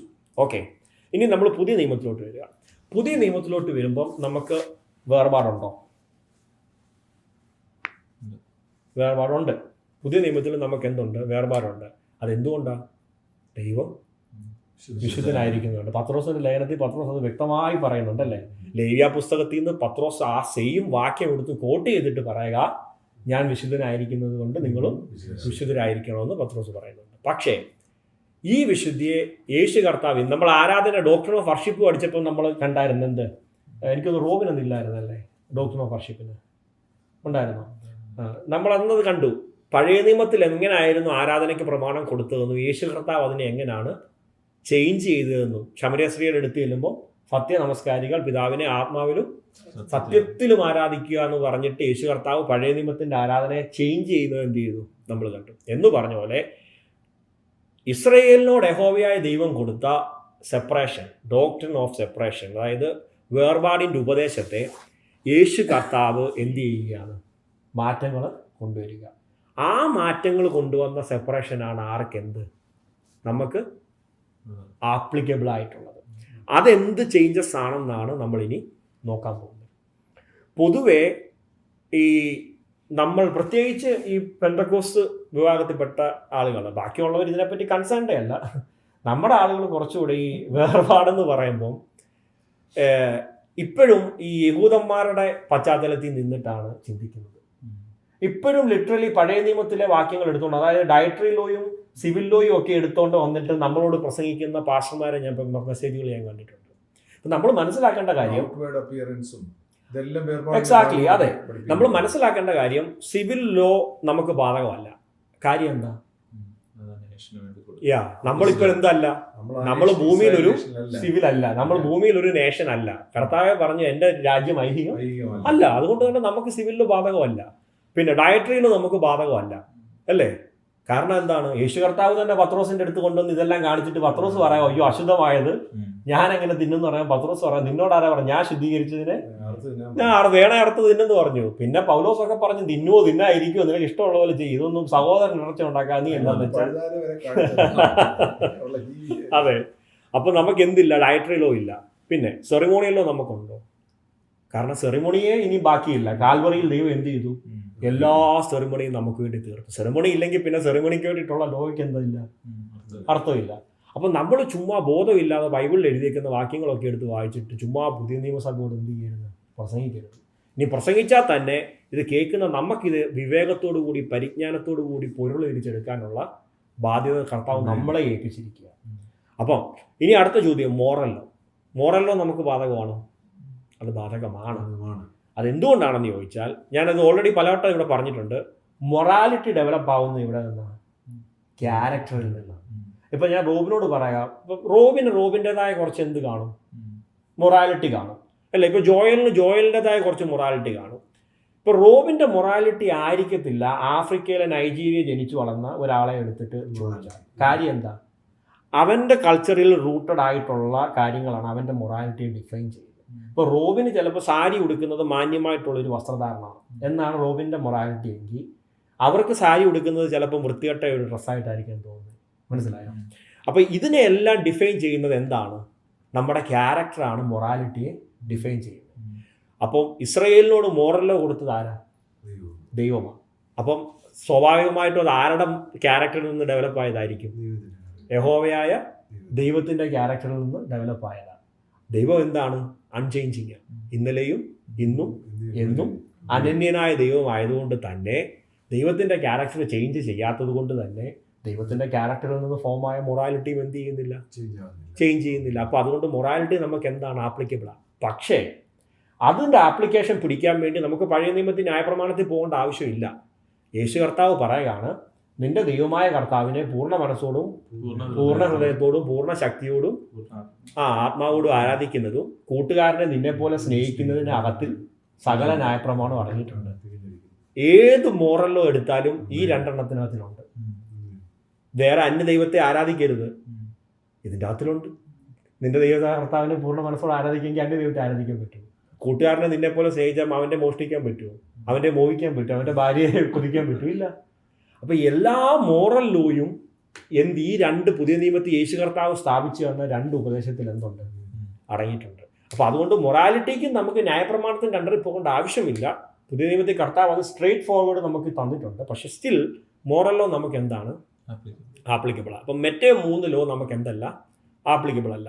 അപ്പോൾ സെപ്പറേഷനിലേക്ക് വരുമ്പം പുതിയ നിയമത്തിൽ യേശു കർത്താവ് വേർപാട് നമുക്ക് കൃത്യമായിട്ട് ഡിഫൈൻ ചെയ്ത് തന്നിട്ടുണ്ട്. അപ്പം നോക്കിയാൽ പഴയ നിയമത്തിൽ ഞാൻ പറഞ്ഞല്ലോ, അവർക്ക് മനസ്സിലാക്കിയതിൻ്റെ കുറവ് അവർക്കുണ്ട്. അവർക്ക് ദൈവം കൊടുത്തതിൻ്റെ ഒരു പർപ്പസ് എന്താണെന്ന് അവർക്ക് എന്ത് ചെയ്യാൻ പറ്റിയില്ല, ഇസ്രയേലിന് മനസ്സിലാക്കാൻ പറ്റിയില്ല. യേശു കർത്താവ് ഇത് കൃത്യമായിട്ട് എന്ത് ചെയ്യുക? കാണിച്ചു തരിക. യേശു കർത്താവ് വന്നിട്ട് വേർപാട് എന്താണെന്ന് കൃത്യമായിട്ട് ഡിഫൈൻ ചെയ്ത് കാണിച്ചു. നോക്കി, പരീശന്മാർ എന്ത് ചെയ്തു? അവരുടെ നിയമങ്ങളെ മുറുകെ പിടിക്കുക. എങ്ങനെയൊക്കെ നിയമത്തെ പാലിക്കാമോ അങ്ങനെ പാലിക്കുന്ന ഗ്രൂപ്പാണ് ആര്? പരീശന്മാർ. അങ്ങനെ ഒരു ഗ്രൂപ്പ് യേശു കർത്താവിൻ്റെ കാലത്ത് പ്രസൻറ്റാണ്. സാദൂക്കീസ് ഉണ്ട്. അവർ ഈ പറഞ്ഞ പോലെ നമ്മുടെ അവരാണ് അന്നത്തെ മഹാപുരോഹിതന്മാർ. അവർ പൗരോഹിത്യത്തിലൊക്കെ വലിയ അഗ്രഗണ്യന്മാരാണ്. അവർക്ക് റോമക്കാരുമായിട്ടൊക്കെ ബന്ധമുള്ള വലിയ പൊളിറ്റിക്കൽ ബന്ധമൊക്കെയുള്ള പൗരോഹിത്യം കീപ്പ് ചെയ്യുന്ന ആരാണ്? സാദുക്കീസാണ്. ഇവരൊന്നും കൊള്ളത്തില്ല. വേർപാടെന്ന് പറഞ്ഞാൽ കർത്താവിന് വേണ്ടി മാറി ഈ ഭൂമിയിലെ അശുദ്ധിയൊക്കെ വിട്ടിട്ട് മാറി ജീവിക്കുന്നതാണെന്ന് പറയുന്ന SNG എന്ന് പറഞ്ഞിട്ടുള്ളൊരു ഗ്രൂപ്പുണ്ട്. ഈ യോഹന്നാൻ സ്നാപകൻ അവരിൽ നിന്നാണെന്ന് പറയുന്ന ഒരു വാദമുണ്ട്. അതെന്തുകൊണ്ടാണെന്ന് ചോദിച്ചാൽ, ജുഡായിയൻ മരുഭൂമിയിൽ മാറിയായിരുന്നു ഇവർ താമസിച്ചുകൊണ്ടിരുന്നത്. യോഹന്നാൻ സ്നാപകനും അങ്ങനെ മരുഭൂമിയിൽ താമസിച്ചു. അതുകൊണ്ടാണ് പറഞ്ഞത് മരുഭൂമിയിൽ വിളിച്ച് പറയുന്നതിൻ്റെ വാക്കാണിതെന്നൊക്കെ പറയുന്നത്. മാത്രമല്ല, അവർക്ക് ഈ പറഞ്ഞ പോലെ ഡയറ്ററി ലോ ഒക്കെ അവർ അണുവിട ക്ലെൻലിനെസ് എന്നൊക്കെ പറഞ്ഞാൽ അയ്യോ അവരെ പോലെ കീപ്പ് ചെയ്യുന്ന വേറെ ആൾക്കാരില്ല. അവർക്ക് വസ്ത്രധാരണത്തിനൊക്കെ ഇതുണ്ടായിരുന്നു. യോഹന്നാനൊക്കെ ഒട്ടരോമം കൊണ്ടുള്ള വസ്ത്രമൊക്കെ ഇട്ടേക്കുന്നതുകൊണ്ട് പൊതുവേ യോഹന്നാൻ സ്നാപകൻ ഈ SNG എന്ന് പറയുന്ന ഗ്രൂപ്പിൽ പെടുന്ന ആളാണെന്ന് പറയപ്പെടുന്നു. അതിന്റെ ഒരു മോഡേൺ വേർഷൻ മെനനൈറ്റ്സുകളുണ്ട്, ഈവൻ നമ്മുടെ ആമിഷ് ഗ്രൂപ്പുകളുണ്ട്, എല്ലാ കാലത്തും ഉണ്ട്. അപ്പൊ യേശു കർത്താവിന്റെ കാലത്തും ന്യായപ്രമാണത്തെ ബേസ് ചെയ്തുണ്ടായി നിൽക്കുന്ന ഇങ്ങനത്തെ ഗ്രൂപ്പുകളുള്ളപ്പം യേശു കർത്താവ് വന്നിട്ട് ആക്ച്വലി ഇന്നത്തെ നമുക്ക് പഠിക്കാനുള്ളതെല്ലാം രാജീവച്ചൻ ഓൾറെഡി പറഞ്ഞു കഴിഞ്ഞു. ഇനി ഇതിനെ ഒന്ന് ഫ്രെയിം ചെയ്താൽ മതി. യേശു കർത്താവ് വന്നിട്ട് എന്താ ചെയ്തേ? ചുങ്കക്കാരുടെ കൂടെയും പാപികളുടെ കൂടെയും വേശ്യകളുടെ കൂടെയും യേശു കർത്താവ് എന്ത് ചെയ്യുക? നടക്കുക. അപ്പോൾ അവരുണ്ടാക്കി വെച്ചിരിക്കുന്ന സെപ്പറേഷൻ എന്താ? അവരുണ്ടാക്കി വെച്ചിരിക്കുന്നത് ജാതികളുടെ അടുത്ത് പോകുന്നത് ഇവർക്ക് എന്താ? ജാതിയുടെ കയ്യിൽ നിന്നൊരു സാധനം ഇവരെന്ത് ചെയ്യത്തില്ല, വാങ്ങിക്കത്തില്ല. ഒരു ജാതിയായിട്ടുള്ള ഒരുത്തൻ്റെ കയ്യിൽ നിന്നൊരു സാധനം വാങ്ങിച്ച് ഭക്ഷിപ്പാൻ യഹൂദൻ എന്തില്ല, റൈറ്റില്ല. ഭക്ഷണം പോട്ട്, അതൊന്നുമില്ല, കോഷറെ കഴിക്കത്തുള്ളെന്ന് പറയാം. ജാതികളുടെ അടുത്ത് ഇവർക്ക് എന്ത് ചെയ്യാൻ പറ്റത്തില്ല, പോകുന്നത് തന്നെ ഇവന്മാർക്ക് ബുദ്ധിമുട്ടാണ്. ഇവർ ജാതികളെ ലിറ്ററലി പറഞ്ഞാൽ പട്ടികളെന്നുള്ള രീതിയിലാണ്, ജെൻഡൈൽ ഡോഗ്സ് എന്നാണ് ഇവരെന്ത് ചെയ്യുന്നത്, കാണുന്നത്. നായ്ക്കളെന്നുള്ള രീതിയിലാണ് ഇവരെന്ത് ചെയ്യുന്നത്, കാണുന്നത് തന്നെ. അങ്ങനെയുള്ള എഴുതി വച്ചിരിക്കുന്ന ചുങ്കക്കാരെന്നൊക്കെ പറഞ്ഞാൽ അയ്യോ യഹൂദന് ലിറ്ററലി അവർ ഛർദ്ദിക്കും. അത്രയ്ക്ക് വെറുക്കപ്പെട്ട കൂട്ടമാണ്. യേശു കർത്താവ് വന്നിട്ട് എന്ത് ചെയ്യുക? ഇവരുടെ എല്ലാം അടുത്ത് പോവുക. പക്ഷേ നമ്മുടെ ആൾക്കാർ ഇതിനെ കാണുന്നതെന്ന് പറഞ്ഞാൽ നേരെ തിരിച്ചാണ്. ഞാനത് ലേഖനങ്ങളിലേക്ക് വരുമ്പോൾ ഞാനത് കുറച്ചുകൂടെ ക്ലിയർ ചെയ്ത് പറയാം. നമ്മുടെ ആൾക്കാർ ഈ വേർപാടിനെ കാണുന്നത്, ഇപ്പോഴും നമ്മുടെ ആൾക്കാർ ഈ വേർപാടിനെ കാണുന്നത് ഈ ന്യായപ്രമാണ കാലഘട്ടത്തിൽ ഇസ്രായേലിന് കൊടുത്ത പോലുള്ള ഫിസിക്കലായിട്ടുള്ള വേർപാട് കീപ്പ് ചെയ്യുന്നതാണ് നമ്മുടെ അധികം ആൾക്കാരും ചെയ്യുന്നത്. ഞാൻ ഈ കഴിഞ്ഞ ഇടയ്ക്ക് ഒരു ബുക്ക് കണ്ടു, 2001 എഴുതിയ ബുക്കാണ് അത്. ഞാനത് റീസെൻ്റ്ലിയാണ് കണ്ടത്. ആഭരണധാരണം എന്നങ്ങാണ്ട് എഴുതിയിരിക്കുന്ന ഒരു ബുക്ക്, ഏതാണ്ട് 213 പേജുള്ള ഒരു വലിയ ബുക്ക്. അപ്പം അതിൻ്റെ 3-ാമത്തെയോ 4-ാമത്തെയോ പതിപ്പാണ് എൻ്റെ കയ്യിൽ കിട്ടിയത്. അപ്പം ഞാനിത് കണ്ടപ്പം കൊല്ലത്തുള്ള ഒരാളാണ് ഇത് എഴുതിയത് കേട്ടോ. ഇച്ചിരി അപ്പം 2001 പറയാൻ വരുമ്പോൾ എത്ര വർഷമായി? 25 വർഷമായി. അപ്പം എനിക്കൊരു ക്യൂരിയോസിറ്റി, ഈ എഴുതിയ പുള്ളി ഇപ്പോഴും ഇതിൽ തന്നെ നിൽക്കുന്നുണ്ടോ എന്ന് എനിക്കൊന്ന് അറിയാൻ വേണ്ടി. കാലം മാറിയല്ലോ, 2001 ഇതിൻ്റെ പീക്ക് ടൈമാണ്. ഞാൻ അതിൻ്റെ അകത്ത് പുള്ളിയുടെ നമ്പറുണ്ട്, ഞാൻ പുള്ളിയെ വിളിച്ചിട്ട് ഞാനിങ്ങനെ ചുമ്മാ അങ്ങനെ വഴക്കുണ്ടാക്കാനൊന്നും അല്ല, നമുക്കറിയാം, ചുമ്മാ ഒരു ക്യൂരിയോസിറ്റി. അപ്പം ഞാനിങ്ങനെ പാസ്റ്റർ എന്നോട് സുഖമാണെന്നൊക്കെ ചോദിച്ച് ഇങ്ങനെ സംസാരിച്ചൊക്കെ വന്നിട്ട് ഞാനിങ്ങനെ ചോദിച്ചു, ഇങ്ങനെ ഞാനൊരു ബുക്ക് കണ്ടു. അപ്പം ഞാൻ ഇപ്പോഴും പാസ്റ്ററിൻ്റെ ഒരു കാഴ്ചപ്പാട് അറിയാൻ വേണ്ടിയിട്ടാണ്. അപ്പം ഈ ബുക്കിൽ പുള്ളി എഴുതി വെച്ചിരിക്കുന്നതെന്ന് പറഞ്ഞാൽ ലൈക്ക് ആഭരണധാരണമാണ് വേർപാടിൻ്റെ ഏറ്റവും അൾട്ടിമേറ്റ് സാധനം, അതില്ലെങ്കിൽ നീ തീർന്നു എന്നുള്ള മൈൻഡിലാണ് പുള്ളി എഴുതിയിരിക്കുന്നത്. അപ്പം ഞാൻ 25 വർഷമായില്ലേ, അപ്പം ഞാൻ അദ്ദേഹത്തോട് ചോദിച്ചു. അപ്പം സംസാരിക്കുമ്പോൾ പുള്ളി അതിൽ നിന്നും അങ്ങനെ ഇപ്പോഴും വലുതായിട്ട് വിട്ടുമാറിയിട്ടില്ല. പക്ഷെ പുള്ളി പറയുന്നത് ലൈക്ക് നമ്മൾ ചില ചോദ്യങ്ങളൊക്കെ ചോദിക്കുമ്പോൾ പുള്ളി പറയുന്നത് ലൈക്ക് ഒരു വേർപാടിൻ്റെ ഇതാണ് എന്നുള്ളൊരു ലൈറ്റായിട്ട് കാണുക. അപ്പം ഞാൻ അദ്ദേഹത്തോട് ചോദിച്ചു, ഈ 213 പേജിൻ്റെ 4 വോളിയൂംസ് ഇറക്കുന്ന സമയത്ത് ഇത് വലിയ കാര്യമല്ലെന്ന് അങ്ങ് തന്നെ പറയുന്നു. എന്നാൽ കാര്യമുള്ള രക്ഷയെ പറ്റിയിട്ടൊക്കെ എഴുതിയായിരുന്നെങ്കിൽ ജനത്തിന് എന്തോ ഒരു ഉപകാരപ്പെട്ടേനെ. നോക്കി എഴുതിയ ആൾ തന്നെ പറയാ വലിയ കുഴപ്പമില്ല, ഇത് നമ്മൾ പിന്നെ അങ്ങനെ വേർപാടിന് വേണ്ടി ചെയ്യുന്നതേ ഉള്ളൂ. എന്നാൽ ഇത്ര എഫോർട്ട് ഈ വലിയ കാര്യമില്ലാത്ത കാര്യത്തിൽ ഇടാതെ രക്ഷയ്ക്ക് വേണ്ടി എഴുതുന്ന ബുക്കിനകത്തിലോ ജനത്തെ രക്ഷയെപ്പറ്റി എന്തോരം നല്ല കാര്യങ്ങൾ ചെയ്യാം. അപ്പം നമ്മുടെ ആളുകൾ പലപ്പോഴും വേർപാടിനെ കാണുന്നത് എന്തിലാണ് കാണുന്നത്? പ്രകടമായ, ഇസ്രയേലിന് കൊടുത്തിരിക്കുന്ന പോലെ പ്രകടമായ കാര്യങ്ങളാണ് കൊടുത്തിരിക്കുന്നത്. നോക്കി ഇങ്ങനെയൊക്കെയാണ് നമ്മൾ വേർപാടിനെ കാണുന്നത്. വേർപാടെന്ന് പറഞ്ഞാൽ യേശു കർത്താവ് വന്നിട്ട് ലിറ്ററലി പറയുക, എന്ത് ഇതിലൊന്നുമല്ല എന്തിരിക്കുന്നത്, എൻ്റെ സെപ്പറേഷൻ ഇരിക്കുന്നത്. യേശു കർത്താവ് പറയുക ശത്രുവിനെ സ്നേഹിക്കുക. യേശു കർത്താവ് പറയുക മത്തായി 5 തൊട്ട്, മത്തായി 5-ലല്ലേ ഗിരിപ്രഭാഷണം പറയുന്നത്, 5, 6, 7, 5ന്റെ ആദ്യത്തെ 5 വാക്യം വായിച്ചാൽ പുതിയ നിയമത്തിൻ്റെ സെപ്പറേഷൻ അതിൻ്റെ അകത്തുണ്ട്. ആത്മാവിൽ ദരിദ്രരായിട്ടിരിക്കുക, താഴ്മയുള്ളവരായിട്ടിരിക്കുക, നമ്മൾ ക്ഷമിക്കുന്നവരായിട്ടിരിക്കുക, സ്നേഹിക്കുന്നവരായിട്ടിരിക്കുക. ഇതൊക്കെയാണ് പുതിയ നിയമത്തിൻ്റെ എന്ത് വേർപാടെന്ന് പറയുന്നത്. ഇതിലാണ് നമ്മൾ വേർപെട്ടവരാകേണ്ടത്. എനിക്ക് ചുറ്റുമുള്ളവൻ ഇപ്പോഴും കാലങ്ങളായിട്ടുള്ള പിണക്കം മനസ്സിൽ വെച്ചുകൊണ്ടിരിക്കുമ്പോൾ എനിക്ക് ക്ഷമിക്കാൻ കഴിയുന്നു എന്നുള്ളതാണ് എൻ്റെ വേർപാട്. അത് കാണുമ്പോഴാണ് ഞാൻ എന്താകുന്നത്, ഉപ്പാകുന്നത്. മനസ്സിലായോ? അവിടെയാണ് ഞാൻ എന്ത് ചെയ്യുന്നത്, നമ്മൾ കഴിഞ്ഞ ആഴ്ച അതിനെപ്പറ്റി ഡിസ്കസ് ചെയ്ത് വെളിച്ചമാകുന്നത്. ഈസിയസ്റ്റ് വേ, കർത്താവിൻ്റെ ഗോസ്പൽ ഷെയർ ചെയ്യാൻ ഈസിയസ്റ്റ് വേ, ഞാൻ എന്ത് ചെയ്യുക, ഉപ്പാകുക. ഞാൻ എന്ത് ചെയ്യുക, വെളിച്ചമാകുക. ഞാൻ സെപ്പറേറ്റഡ് ആകുക. ഞാൻ സെപ്പറേറ്റഡ് ആകുമ്പോൾ ബാക്കിയുള്ളവർ എന്ത് ചെയ്യുകയാണ്, എന്നെ കണ്ടിട്ട് കർത്താവിന് എന്ത് ചെയ്യുക, പിതാവിന് മഹത്വം കയറിയിട്ടുക. ആ സിമ്പിൾ ആസ് ദാറ്റ്. ഈ സെപ്പറേഷനാണ് പുതിയ നിയമസഭ ഏൽപ്പിച്ചിരിക്കുന്ന സെപ്പറേഷൻ എന്ന് പറയുന്നത്. ഇതിനെ കുറച്ചുകൂടെ ഭീകരമായിട്ട് നമുക്ക് കാണിച്ചു തരുന്ന ഒരു പോർഷനുണ്ട്. യേശു കർത്താവ് ജീവിച്ചത് ഇവിടെ ഗാലിലയിലാണ്. അതായത് ഇസ്രയേലിൻ്റെ ഒരു ഭൂപടം അറിയാമല്ലോ. താഴെ എന്ത്? യഹൂദ്യ, നടുക്ക് ശമരിയ, മേളി ഗലീലി, അതിൻ്റെ മേപ്പോട്ട് സിറിയ, പിന്നെ അങ്ങനെ അങ്ങോട്ടങ്ങ് പോവാം. ഇപ്പുറത്തെ സൈഡിൽ എന്താ ഉള്ളത്? ദക്കപ്പൊലി ദേശമുണ്ട്. അതിൻ്റെ താഴെ പെരിയയ്ക്ക് ഇപ്പുറത്ത് യോർദാൻ ഇക്കരെയാണ് എന്ത് വരുന്നത്? എരിഹോ വരുന്നു. അതിനിപ്പുറത്തോട്ട് ഞാൻ ഇങ്ങനെ പറയുമ്പോൾ നിങ്ങൾക്ക് മനസ്സിലാവത്തില്ലെന്നറിയാം, സോറി, ഇതൊക്കെ മാപ്പ് കാണിച്ച് പറയേണ്ടതാണ്, പക്ഷെ പോട്ടെ. അപ്പോൾ യേശു കർത്താവ് ഗലീലിയിലാണ് എന്ത് ചെയ്തത്?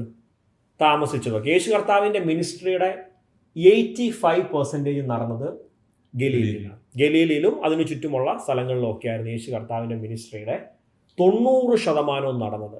ഈ ചില ആൾക്കാർ റോങ് ആയിട്ട് പറയും യഹൂദന്മാർ യേശു കർത്താവിനെ ക്രൂശിച്ചു. അങ്ങനൊന്നും അല്ല കേട്ടോ. യേശു കർത്താവിനെ ക്രൂശിച്ച് യഹൂദരൊക്കെ വേറെയാണ്. അത് നമ്മൾ പിന്നീട് എപ്പോഴെങ്കിലും നമുക്ക് പഠിക്കാം. അപ്പം യേശു കർത്താവ് ഇവിടെ ആയിരുന്നു, ഗലീലിയിൽ. യേശു കർത്താവ് ജനിച്ചതും വളർന്നതും ഒക്കെ ഇവിടെ ഗലീലിക്ക് സൈഡിലുള്ള നസറത്ത് എന്ന് പറഞ്ഞിട്ടുള്ള ഒരു കൊച്ചു പട്ടണത്തിലാണ്.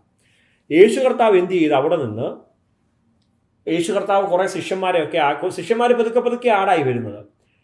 യേശു കർത്താവിൻ്റെ പബ്ലിക് മിനിസ്ട്രി തുടങ്ങിയിട്ട് കുറച്ചങ്ങോട്ടായപ്പോൾ യേശു കർത്താവ് അവിടെ നിന്ന് ഒന്നാമത്തെ പെസഹായി ആചരിക്കാൻ വേണ്ടിയിട്ട് ഇവിടെ വന്നു, യെരുശലേമിൽ വന്നു. യെരുശലേമിൽ വന്നിട്ട് യേശു കർത്താവ് എന്ത് ചെയ്തു? ചാട്ടവാറൊക്കെ ഉണ്ടാക്കി ആളുകളെ പടപടാന്ന് പുറത്താക്കി, ദേവാലയത്തിൽ നിന്ന് പുറത്താക്കി. യേശു കർത്താവ് വിസിബിളായിട്ട് കുറേ അത്ഭുതങ്ങളൊക്കെ ചെയ്തു. അപ്പം ഒരു ശ്രുതി പരന്നു. നസറേത്തിൽ നിന്നൊരു യേശു എന്ത് ചെയ്തു? നസറേത്തുകാരനായിട്ടുള്ള ഒരു യേശു വന്നു, ഒരുപാട് പേരെ എന്ത് ചെയ്തു? സൗഖ്യമാക്കി, വലിയ അത്ഭുതങ്ങളൊക്കെ ചെയ്തു. യെരുശലേം ദേവാലയത്തിലൊക്കെ കയറി വലിയ പവറൊക്കെ കാണിച്ചു. ഈ ഗലീലക്കാരെ യെരുശലേമുകാർക്ക് എന്ത് ചെയ്യില്ല? വലിയ താല്പര്യമില്ല. ഇത് കേട്ടപ്പം ഗലീലിലുള്ള യഹൂദന്മാർക്കൊക്കെ ഒരു ചെറിയ ഒരു സന്തോഷം തോന്നി. എടാ, നമ്മുടെ ഇവിടെ ഉള്ള ഒരുത്തൻ എന്ത് ചെയ്തു? നേരെ യെരുശലേമിൽ ചെന്നിട്ട് ഇച്ചിരി തക്കട പരിപാടിയൊക്കെ കാണിച്ചിട്ടുണ്ട്. അവനിപ്പോൾ വരും, എന്തായാലും നമ്മുടെ നാട്ടുകാരനാണല്ലോ, ഇവിടെ വന്നിട്ട് എന്ത് ചെയ്യും? അത്ഭുതമൊക്കെ ചെയ്യും, ആൾക്കാരെ സൗഖ്യമാക്കുന്നൊക്കെ പറഞ്ഞിരുന്നപ്പോൾ യേശു കർത്താവ് തിരിച്ചു വന്നപ്പം വലിയ കാര്യത്തിൽ സാധാരണ സിനഗോഗിൽ വായിക്കാൻ നിൽക്കുന്ന പോലെ യേശു കർത്താവ് എന്ത് ചെയ്തു? വായിക്കാൻ പോയി നിന്നു. അപ്പോൾ യഹൂദന്മാരൊക്കെ വന്നിട്ട് ഇങ്ങനെ കേൾക്കാൻ വേണ്ടി കാത്തിരിക്കുക. കാരണം എന്താ? ഇത്രയും നാളും യേശു കർത്താവ് സ്ഥിരം വായിക്കുന്ന, പക്ഷെ ഇത്രയും നാളും വായിച്ച പോലെയല്ല. ഇപ്പോൾ ഇവൻ എന്താ? ഇപ്പോൾ യെരുശലേമിൽ പോയി ഇച്ചിരി മാസമൊക്കെ കാണിച്ച നമ്മുടെ ഒരു ലീഡറാണ്. മാത്രമല്ല ഇച്ചിരി അത്ഭുതങ്ങളൊക്കെ ചെയ്തിട്ടുമുണ്ട്. ഇവിടെ നമുക്ക് എന്ത് കിട്ടും? കുറച്ച് അത്ഭുതമൊക്കെ കിട്ടുമെന്ന് പ്രതീക്ഷിച്ചിരിക്കുമ്പം അങ്ങനെയുള്ള ജനത്തിൻ്റെ മടിയിൽ വന്നിട്ട് യേശു കർത്താവ് യെശയ്യാവിൻ്റെ പ്രവചനം എടുത്ത് വായിച്ചിട്ട് പ്രസാദ വർഷം വരുന്നതിനെ പറ്റി വായിക്കുക. ഈ പ്രസാദ വർഷം എന്ന് പറഞ്ഞാൽ എന്താണെന്നറിയാമോ? Year of jubilee. ഈ ഇയർ ഓഫ് ജൂബിലിയെ പറ്റി പറയുമ്പോൾ, ഇയർ ഓഫ് ജൂബിലി വരുമ്പോൾ യെരുശലേമിൽ പിന്നെ എന്തില്ല? ഇസ്രായേലിൽ പിന്നെ എന്തില്ല? അടിമകളില്ല. എല്ലാ അടിമകളും എന്ത് ചെയ്യണം? സ്വതന്ത്രരാക്കണം. അപ്പോൾ ഇയർ ഓഫ് ജൂബിലി വരുന്നത് എപ്പോഴാണ്? 7 ശബത്ത് × 7, അതായത് 7 വർഷം കൂടുമ്പോൾ ഒരു ശബത്ത് വരും. അതിനെ ഷ്മിത്ത എന്ന് പറയും. അങ്ങനെ 7 ഷ്മിത്ത കൂടുമ്പോൾ 49 വർഷം. 50-ാമത്തെ വർഷമാണ് എന്ത്? Year of jubilee. ഓക്കെ, അതിനെ മലയാളത്തിൽ എന്താ പറയുന്നത്? യോബേൽ എന്ന് പറയും. യോബേൽ, അതായത് യോബേൽ എന്നാണ് അതിന് പറയുന്നത്. യോബേൽ സംവത്സരം. യോബേൽ എന്ന് പറഞ്ഞാൽ ഒന്നുമില്ല. ബേൽ എന്ന് പറഞ്ഞാൽ മറ്റേ ആട്ടില്ലേ, മറ്റേ റാമിന്റെ കൊമ്പെന്നാണ് യോബേൽ എന്ന് പറഞ്ഞാൽ. അതാ ഊതുന്നേ. അത് ഊതുമ്പം ഇസ്രയേലിലുള്ള സകല അടിമകളും എന്ത് ചെയ്യണം? ഫ്രീ ആകണം. ഇതാണ് ഇസ്രയേലിൻ്റെ നിയമം. അപ്പം അന്ന് ഈ വലിയ പണക്കാരൊക്കെ ഉണ്ടല്ലോ, അവർക്ക് കുറേ അടിമകളുണ്ട്. അപ്പം ഈ സംവത്സരം വരുമ്പോൾ, യോബേൽ വരുമ്പോൾ ഇവരൊക്കെ എന്ത് ചെയ്യണം? ഫ്രീ ആയിട്ട് വിടണം. അത് ചെയ്യാതിരിക്കാൻ വേണ്ടി ഇവർ ഈ ആരുമായിട്ട്, അന്നത്തെ സാധുക്കീസ് ആണല്ലോ മഹാഉദ്യോഗികന്മാരൊക്കെ, ഇവർക്ക് ഇച്ചിരി കാശൊക്കെ കൊടുത്തിട്ട് അവരോട് പറയാം, നിങ്ങൾ യോബേലാണെന്ന് എന്ത് ചെയ്യണ്ട പറയണ്ട. കാരണം എന്താ? കാലാകാലങ്ങളായിട്ട് അടിമകളായിട്ട് വെച്ചോ. ഇന്നത്തെ പോലെ കലണ്ടർ ഒന്നുമുള്ള കാലമല്ലല്ലോ. സാധാരണക്കാരന് ഏത് വർഷമാണ് 50 വർഷം കാൽക്കുലേറ്റ് ചെയ്യാന്ന് പറഞ്ഞാൽ ഏതാണ്ട് ഒരു ജനറേഷൻ മാറി വരുക. ഇതൊന്നും മറ്റേ വിരലെണ്ണി നിരിക്കുന്ന കാലമൊന്നുമല്ല. അപ്പോൾ സാധാരണക്കാരന് യോബേൽ വന്നു എന്ന് അറിയണമെങ്കിൽ എവിടെ നിന്ന് വരണം? ദേവാലയത്തിൽ നിന്ന്, സിനഗോഗുകളിൽ നിന്ന് പറയണം. അവരാണെങ്കിൽ ഈ ജനത്തെ പറ്റിക്കാൻ വേണ്ടിയിട്ട് പറയുന്നേ ഇല്ല. പാവങ്ങൾ ദുരിതങ്ങളിൽ കിടക്കുന്നവൻ കാത്തിരിക്കുകയോ ഇനി എന്നാണോ ഒരു പ്രസാദ വർഷം വരുന്നത്. അങ്ങനെ ഇരിക്കുമ്പോൾ യേശു കർത്താവ് വന്നിട്ട് അവരുടെ നടുവിൽ നിന്നിട്ട് യെശയ്യാവിൻ്റെ പുസ്തകം എടുത്ത് ചുരുളെടുത്തിട്ട് പറയുക, പ്രസാദ വർഷം വന്നിരിക്കുന്നു. ജനം ഞെട്ടിപ്പോയി. എന്തൊരു സന്തോഷമായിരിക്കും അല്ലേ? എന്നിട്ട് യേശു കർത്താവ് യഹൂദന്മാർ നോക്കി വലിയ സെപ്പറേഷനൊക്കെ കീപ്പ് ചെയ്യുന്ന യഹൂദൻ്റെ അടുത്ത് എന്നിട്ട് യേശു കർത്താവ് പറയുക. യേശു കർത്താവ് 2 ഉപമയാണ് പറഞ്ഞ്. ഏലിയാവിൻ്റെ കാലത്ത് ഇഷ്ടംപോലെ വിധവ എവിടെ ഉണ്ടായിരുന്നു? ഇസ്രയേലിലുണ്ടായിരുന്നു. പക്ഷേ സീദോനിലെ സാരാഭാത്തിലെ ഒരു ജാതിയായിട്ടുള്ളൊരു വിധവയുടെ അടുത്തല്ലാതെ ദൈവം എന്ത് ചെയ്യുന്നില്ല? വായിച്ചില്ല. യഹൂദന്മാരുടെ മുഖത്ത് നോക്കിയിട്ട് പറയുക, നിങ്ങളൊക്കെ സംഭവമൊക്കെ ശരിയാണ്, സംഭവം എല്ലാം നിങ്ങൾ വലിയ സെപ്പറേഷനൊക്കെ ഉള്ളവരാ. പക്ഷേ ദൈവം അയച്ചത് നിങ്ങളുടെ അടുത്തോട്ടല്ല. ദൈവം അയച്ചത് ജാതിയായിട്ടുള്ള സീദോനിലെ സാരാഭാത്തിലുള്ള ഒരു വിധവയുടെ അടുത്തോട്ട് ഏലിയാവിനെ അയച്ചത്. എന്നിട്ട് അവിടെ നിർത്തിയില്ല. എന്നിട്ട് യേശു കർത്താവ് പറയുക, എലീശയുടെ കാലത്ത് ഇഷ്ടംപോലെ കുഷ്ഠരോഗികൾ എവിടെ ഉണ്ടായിരുന്നു? ഇസ്രയേലിലുണ്ടായിരുന്നു. ഒരൊറ്റ ഒരെണ്ണം സൗഖ്യമായില്ല. സിറിയക്കാരനായിട്ടുള്ള ഒരു നയമാനല്ലാതെ വേറൊന്നും. ഈ രണ്ടെണ്ണത്തിനകത്ത്, ഈ രണ്ട് കഥയ്ക്കകത്തിലെ ഹീറോ ആരാ? ജാതിയാണ്. ഈ രണ്ട് കഥയിലെ ഹീറോ ജാതികളാണ്. യഹൂദൻ്റെ മുഖത്ത് നോക്കിയിട്ട് പറയാം, നീ ഇവിടെ സെപ്പറേഷനും പിടിച്ചുകൊണ്ടിരുന്നു. ഈ ദൈവം അന്നും നിന്നോടൊക്കെ വ്യക്തമായിട്ട് കാണിച്ചു തരുന്നുണ്ടായിരുന്നു, കുഞ്ഞെ നിൻ്റെ സെപ്പറേഷൻ ഇവിടെയല്ല, നിൻ്റെ സെപ്പറേഷൻ നിൻ്റെ ഹൃദയത്തിലാണ് എന്ന് യേശു കർത്താവ് വന്നിട്ട് ഇതിനെ അങ്ങ് സ്ഥാപിച്ചു തരിക. നോക്കിക്കേ, നമ്മുടെ ആളുകൾക്ക് യേശു കർത്താവ് വ്യക്തമായി ഇനി അതിലേക്ക് വരാം. അപ്പോൾ നോക്കിയാൽ സെപ്പറേഷൻ എവിടെയാണുള്ളത്? ഹൃദയത്തിലാണ് സെപ്പറേഷൻ ഉള്ളത്. എന്തിൽ നിന്നൊക്കെയാണ് സെപ്പറേറ്റഡ് ആയിട്ടിരിക്കേണ്ടത്? നമുക്ക് പഴയ സംഭവത്തിലോട്ട് പോവാം. യഹോവയായ ദൈവം എന്ത് ചെയ്യുക? ഇസ്രായേലിനോട് പറയുക, ഞാൻ വിശുദ്ധനായിരിക്കുന്നത് കൊണ്ട് നിങ്ങളും വിശുദ്ധനായിരിക്കണം. യഹോവയായ ദൈവം എങ്ങനെയാണ് സെപ്പറേറ്റഡ് ആയിട്ടിരിക്കുന്നത് നോക്കി. ലൂസിഫർ പാപം ചെയ്തു, അവൻ ഈവിളായി മാറിയ മൊമെൻറ്റിൽ ദൈവം എന്ത് ചെയ്തു? സെപ്പറേറ്റഡായി. ദൈവം എന്ത് ചെയ്തു? സെപ്പറേറ്റഡായി. എനിക്ക് നിന്നോട് എന്തില്ല? ഒരു സംസർഗം. ദൈവം സെപ്പറേറ്റഡായി. നോക്കി, ഇത്രയും നാളും എന്തായിരുന്നു? ദൈവദൂതനായിരുന്നു, സ്വർഗത്തെ സന്തോഷിപ്പിക്കുന്ന ആളായിരുന്നു. ഒരു ചിറക് അങ്ങോട്ട് അനക്കുമ്പോഴത്തേക്കൊക്കെ എന്തുമായിരുന്നു. പക്ഷെ പാപം വന്നോ? എന്താ? സെപ്പറേഷൻ. പാപത്തിൽ നിന്ന് നമുക്ക് എന്തുണ്ട്? സെപ്പറേഷൻ ഉണ്ട്, അല്ലേ? പാപത്തിൽ നിന്നാണ് നമുക്ക് എന്തുള്ളത്? സെപ്പറേഷൻ. ഇത് അന്നും ഇന്നും എന്നും ഇതാ നമുക്ക് എന്തുള്ളത്? പാപത്തിൽ നിന്ന് സെപ്പറേഷനാണ് വിശുദ്ധി, ഹോളി എന്ന് പറയുന്നത്. നോക്കിക്കേ, എന്നിട്ട് യേശു കർത്താവിൻ്റെ കാലം വന്നപ്പോൾ ഇതിന് മാറ്റമൊന്നുമില്ല. യേശു കർത്താവ് എന്താ ചെയ്തത്? പാപത്തിൽ നിന്ന് സെപ്പറേറ്റഡ് ആയിരുന്നു, പക്ഷെ പാപികളിൽ നിന്നല്ലായിരുന്നു എന്ത്? സെപ്പറേറ്റഡ് ആയിട്ടിരുന്നത്. മനസ്സിലായോ? പാപത്തിൽ നിന്ന് നമുക്ക് എന്തുണ്ട്? സെപ്പറേഷനുണ്ട്. നമ്മുടെ ഒരു സെപ്പറേഷൻ എന്താണ്? പാപത്തിൽ നിന്ന് സെപ്പറേഷൻ ആയിട്ടിരിക്കണം. യേശു കർത്താവ് വ്യക്തമായി പറഞ്ഞിട്ടുണ്ട്, കള്ളപ്രവാചകന്മാരെ സൂക്ഷിച്ചു കൊള്ളുവിൻ, അവരിൽ നിന്ന് എന്ത് ചെയ്യണം? ഒഴിഞ്ഞിരിക്കണമെന്നുണ്ട്. അപ്പം നമ്മുടെ ആൾക്കാർ പലപ്പോഴും, നമുക്ക് ഉപദേശം എന്തല്ല പ്രശ്നമല്ല. ഞാനത് കുറച്ചുകൂടെ സ്ഥാപിക്കാം. ലേഖനങ്ങളിലോട്ട് വരുമ്പോൾ എനിക്ക് തോന്നുന്നു അന്നേരം പറയാം, അതായിരിക്കും കുറച്ചുകൂടെ നന്നായിട്ടിരിക്കുന്നത്. അപ്പം നമ്മുടെ സെപ്പറേഷൻ എന്താണ്? പാപത്തിൽ നിന്നാണ്. യേശു കർത്താവിൻ്റെ ഒരു പ്രാർത്ഥനയുണ്ട്, എനിക്ക് തോന്നുന്നത് എൻ്റെ ഫോൺ ഓക്കെ, ആ വാക്യം നമുക്കൊന്ന് മേ ബി ഒന്ന് വായിക്കാം. യേശു കർത്താവിൻ്റെ പ്രയർ ഉണ്ടല്ലോ, യോഹന്നാൻ 17:15-16 ഒന്ന് വായിച്ചേ.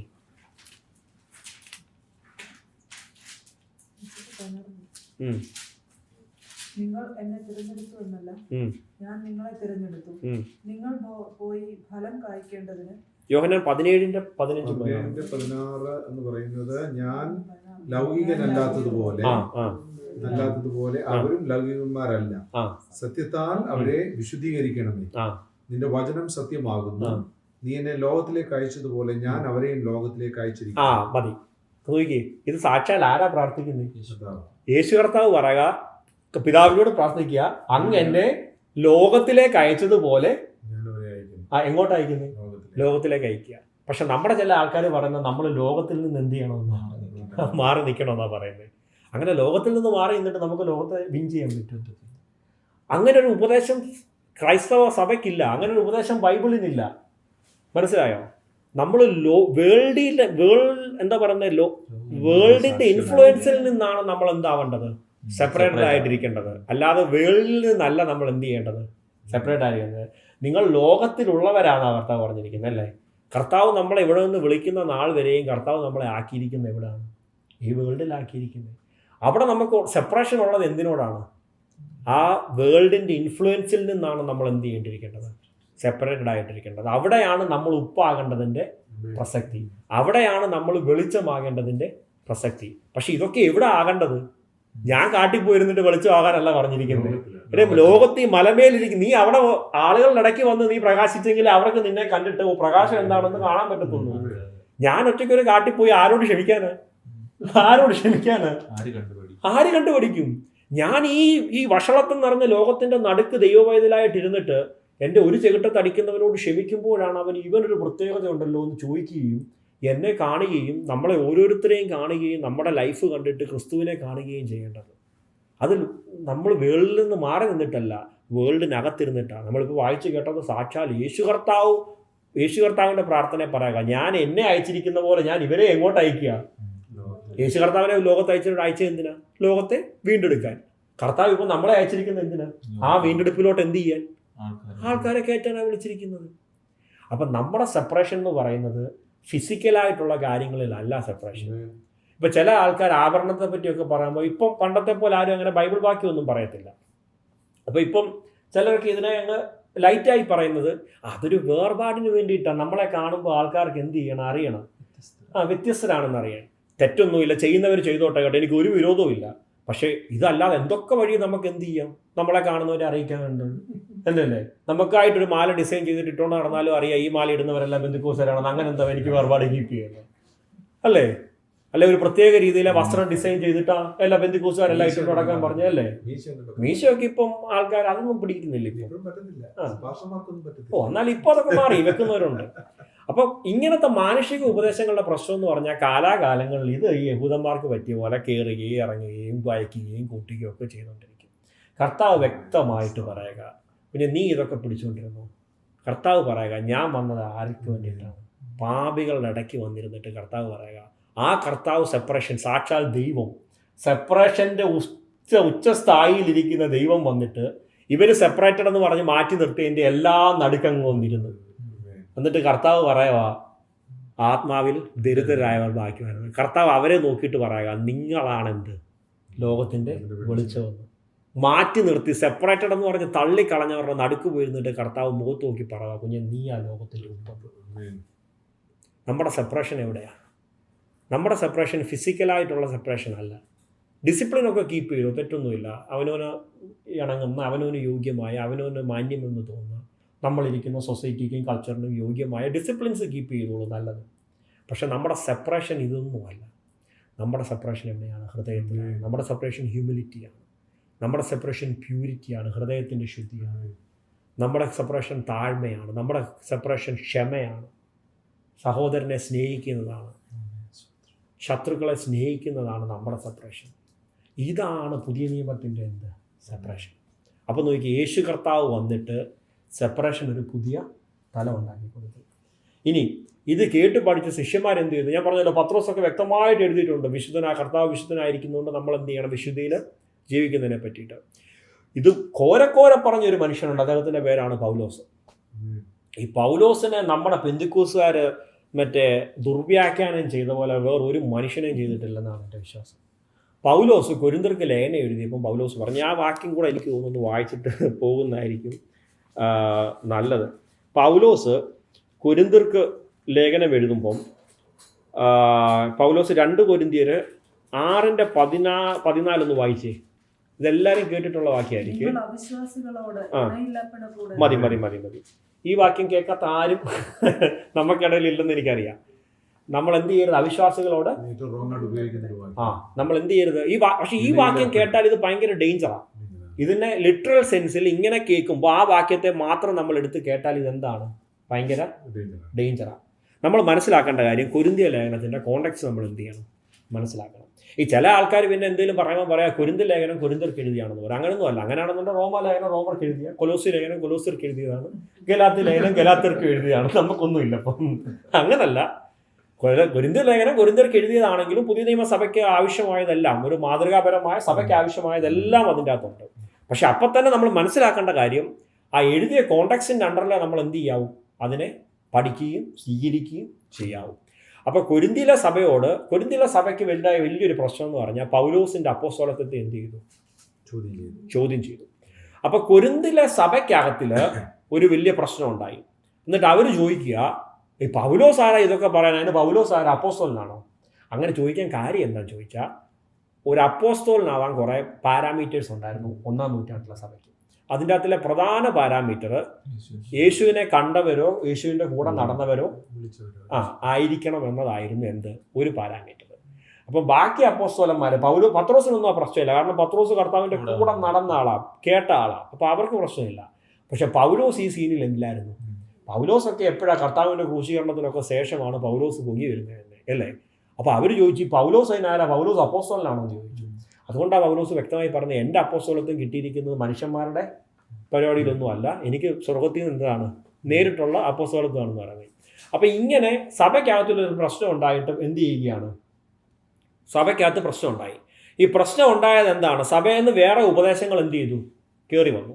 അപ്പോൾ അവർ വന്നിട്ട് വേറെ ഉപദേശം പഠിപ്പിക്കാൻ തുടങ്ങി. തെറ്റായിട്ടുള്ള ഉപദേശം പഠിപ്പിച്ചിട്ട് സഭയെ എന്ത് ചെയ്തു? അട്രാക്ട് ചെയ്തു. അപ്പോൾ ഈ സഭയ്ക്കകത്തിൽ യഥാർത്ഥ ഉപദേശമുള്ളവർ എന്ത് ചെയ്തു? തെറ്റായിട്ടുള്ള ഉപദേശം പഠിപ്പിക്കുന്നവരുമായിട്ട് എന്ത് ചെയ്തു? കണക്ട് ചെയ്തു. എന്നിട്ട് ഇവർ ചോദിക്കാൻ തുടങ്ങി, അതിന് പൗലോസ് ആരാ ഞങ്ങളോട് ഇതൊക്കെ പറയാൻ? അപ്പോൾ പൗലോസ് പറയാ, നിങ്ങൾ എന്ത് ചെയ്യരുത്? ജാതികളോട് എന്ത് ചെയ്യരുത്? ഇണയില്ല പിണ കൂടരുത്. ആ ജാതികൾ എന്നുള്ള വാക്ക് എടുത്ത് യൂസ് ചെയ്യാൻ കാരണം അന്ന് യവനന്മാരെ ജാതികളാണ് കാണുന്നത്. അപ്പോൾ ഈ ഡൊസേറ്റിസം എന്നൊക്കെ പറഞ്ഞിട്ടുള്ള, നമ്മൾ റോമാലേഖനം പഠിക്കുമ്പോൾ ഡീറ്റെയിൽഡായിട്ട് അതൊക്കെ പഠിക്കും. ഈ ഡൊസേറ്റിസം എന്നൊക്കെ പറഞ്ഞിട്ടുള്ള ഒരുപാട് ഉപദേശങ്ങൾ എന്നുണ്ടായി. യവനന്മാർ, അതായത് ഇതെല്ലാം ഈ ഗ്രീക്ക് ഉപദേശങ്ങളാണ്. ഗ്രീക്ക് ഭയങ്കര ഫിലോസഫിയുടെ നാടായിരുന്നല്ലോ. അപ്പം അവിടെ ഉണ്ടായ കുറേ തോട്ട് പ്രോസസ്സിൽ നിന്നുണ്ടായി വന്ന കുറേ ഉപദേശങ്ങൾ കൊണ്ട് കുറേ പേര് ഇവിടെ വന്നു സഭയ്ക്കകത്ത്. ഇവർ സഭയ്ക്കകത്തിട്ട് ആ ഉപദേശങ്ങളും പഠിപ്പിക്കാൻ തുടങ്ങി. അപ്പോൾ പൗലോസ് പറയാൻ, നിങ്ങൾ എന്ത് ചെയ്യരുത്? ജാതികളോട് കൂടെ എന്ത് ചെയ്യരുത്? ഇണയില്ലാപ്പിണ കൂടരുത്. ഇത് ഞാൻ പറയുന്നതല്ല, ഇതിൻ്റെ ക്ലാരിഫിക്കേഷൻ പൗലോസ് തന്നെ പൗലോസിൻ്റെ ലേഖനത്തിൽ പറഞ്ഞിട്ടുണ്ട്. അത് നമുക്ക് വായിക്കാം. അതെവിടെ പൗലോസ് പറഞ്ഞിരിക്കുന്നത്? കൊരിന്ത് ലേഖനത്തിൽ തന്നെ പറഞ്ഞിട്ടുണ്ട്. 1 കൊരിന്ത്യർ 5:9 വായിച്ച്. ദുർനടപ്പുകാരോട് സംസർഗമരുത് എന്ന് ഞാൻ എൻ്റെ ലേഖനത്തിൽ നിങ്ങൾക്ക് എഴുതിയിട്ടുണ്ട്. നോക്കി പൗലോസ് പറയുക, ദുർനടപ്പുകാരോട് സംസർഗം വരുതെന്ന് ഞാൻ നിങ്ങളോട് എന്ത് ചെയ്തിട്ടുണ്ട്? ലേഖനത്തിൽ പറഞ്ഞിട്ടുണ്ട്. ഇത് നമ്മൾ പെന്തിക്കോസ്തുകാർ എന്ന് പഠിപ്പിക്കുന്ന പോലെ അന്നത്തെ ആൾക്കാർ എന്ത് ചെയ്തു? എടുത്തു. ജാതികളോട് എന്ത് ചെയ്യരുത്? ഇടയില്ലാപ്പണ കൂടരുതെന്ന്. അടുത്ത വാക്യം വായിച്ച്.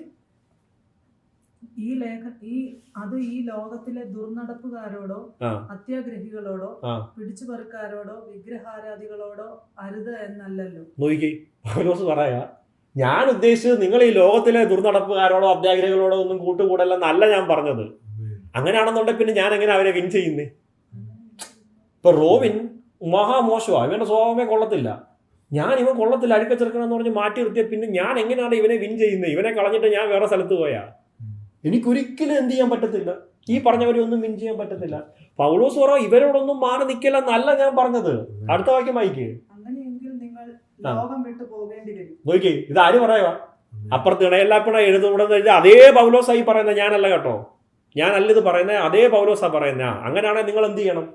ലോകം വിട്ടു പോകേണ്ടി വരും. അടുത്തത്.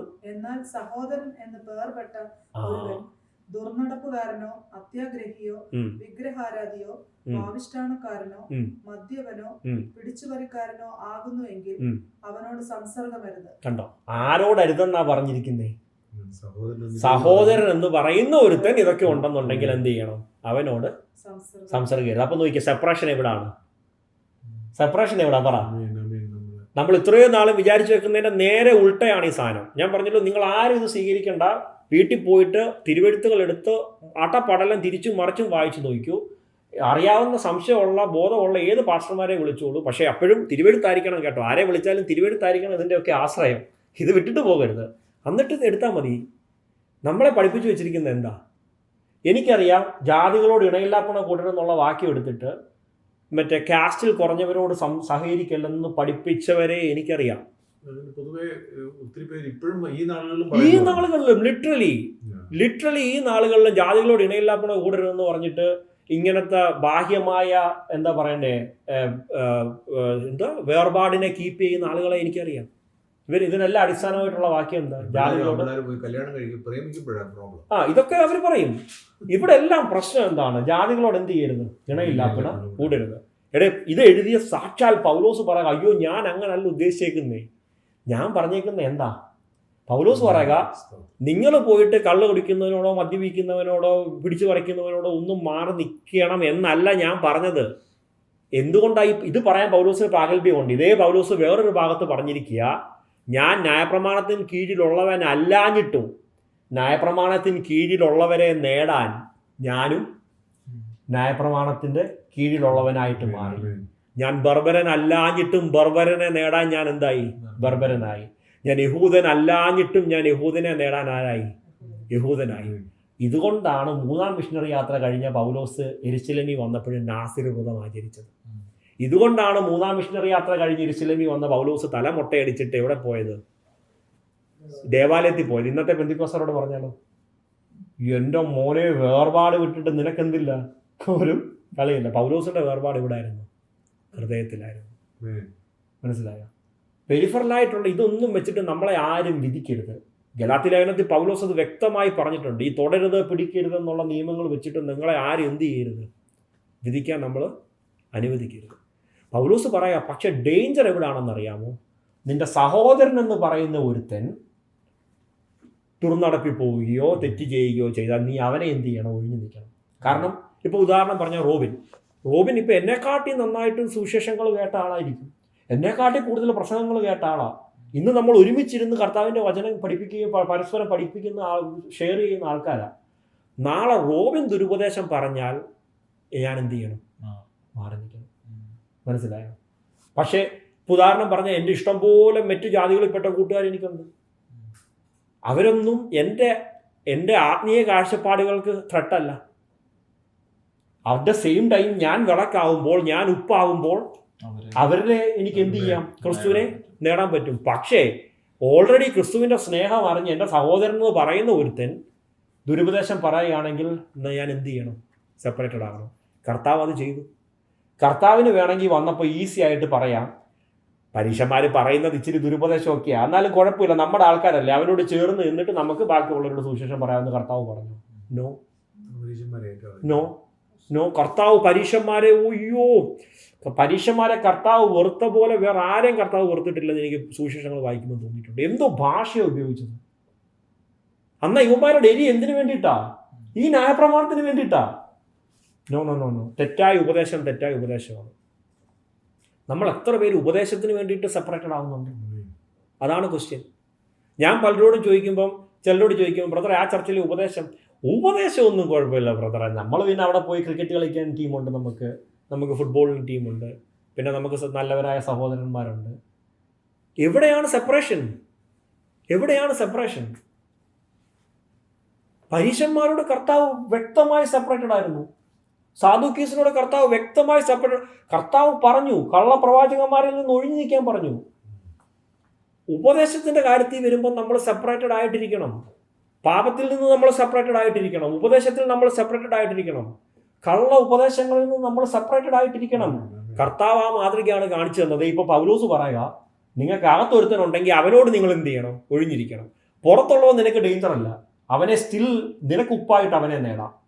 നീ വെളിച്ചമായിട്ട് നമുക്ക് എന്ത് ചെയ്യാം, അവനെ നേടാം. പക്ഷെ നമ്മൾ എത്ര പേര് ഉപദേശത്തിൻ്റെ കാര്യത്തിൽ സെപ്പറേഷനെ പറ്റിയിട്ട് പഠിച്ചിട്ടുണ്ട്? എത്ര പേര് നമ്മളെ ബോധവൽക്കരിച്ചിട്ടുണ്ട്? നമ്മളെ പഠിപ്പിച്ചിരിക്കുന്ന സെപ്പറേഷനുകൾ എന്താണ്? ആവരണം ധരിക്കാതിരിക്കുന്ന വേർപാട്. ആർക്ക് വേർപാട്?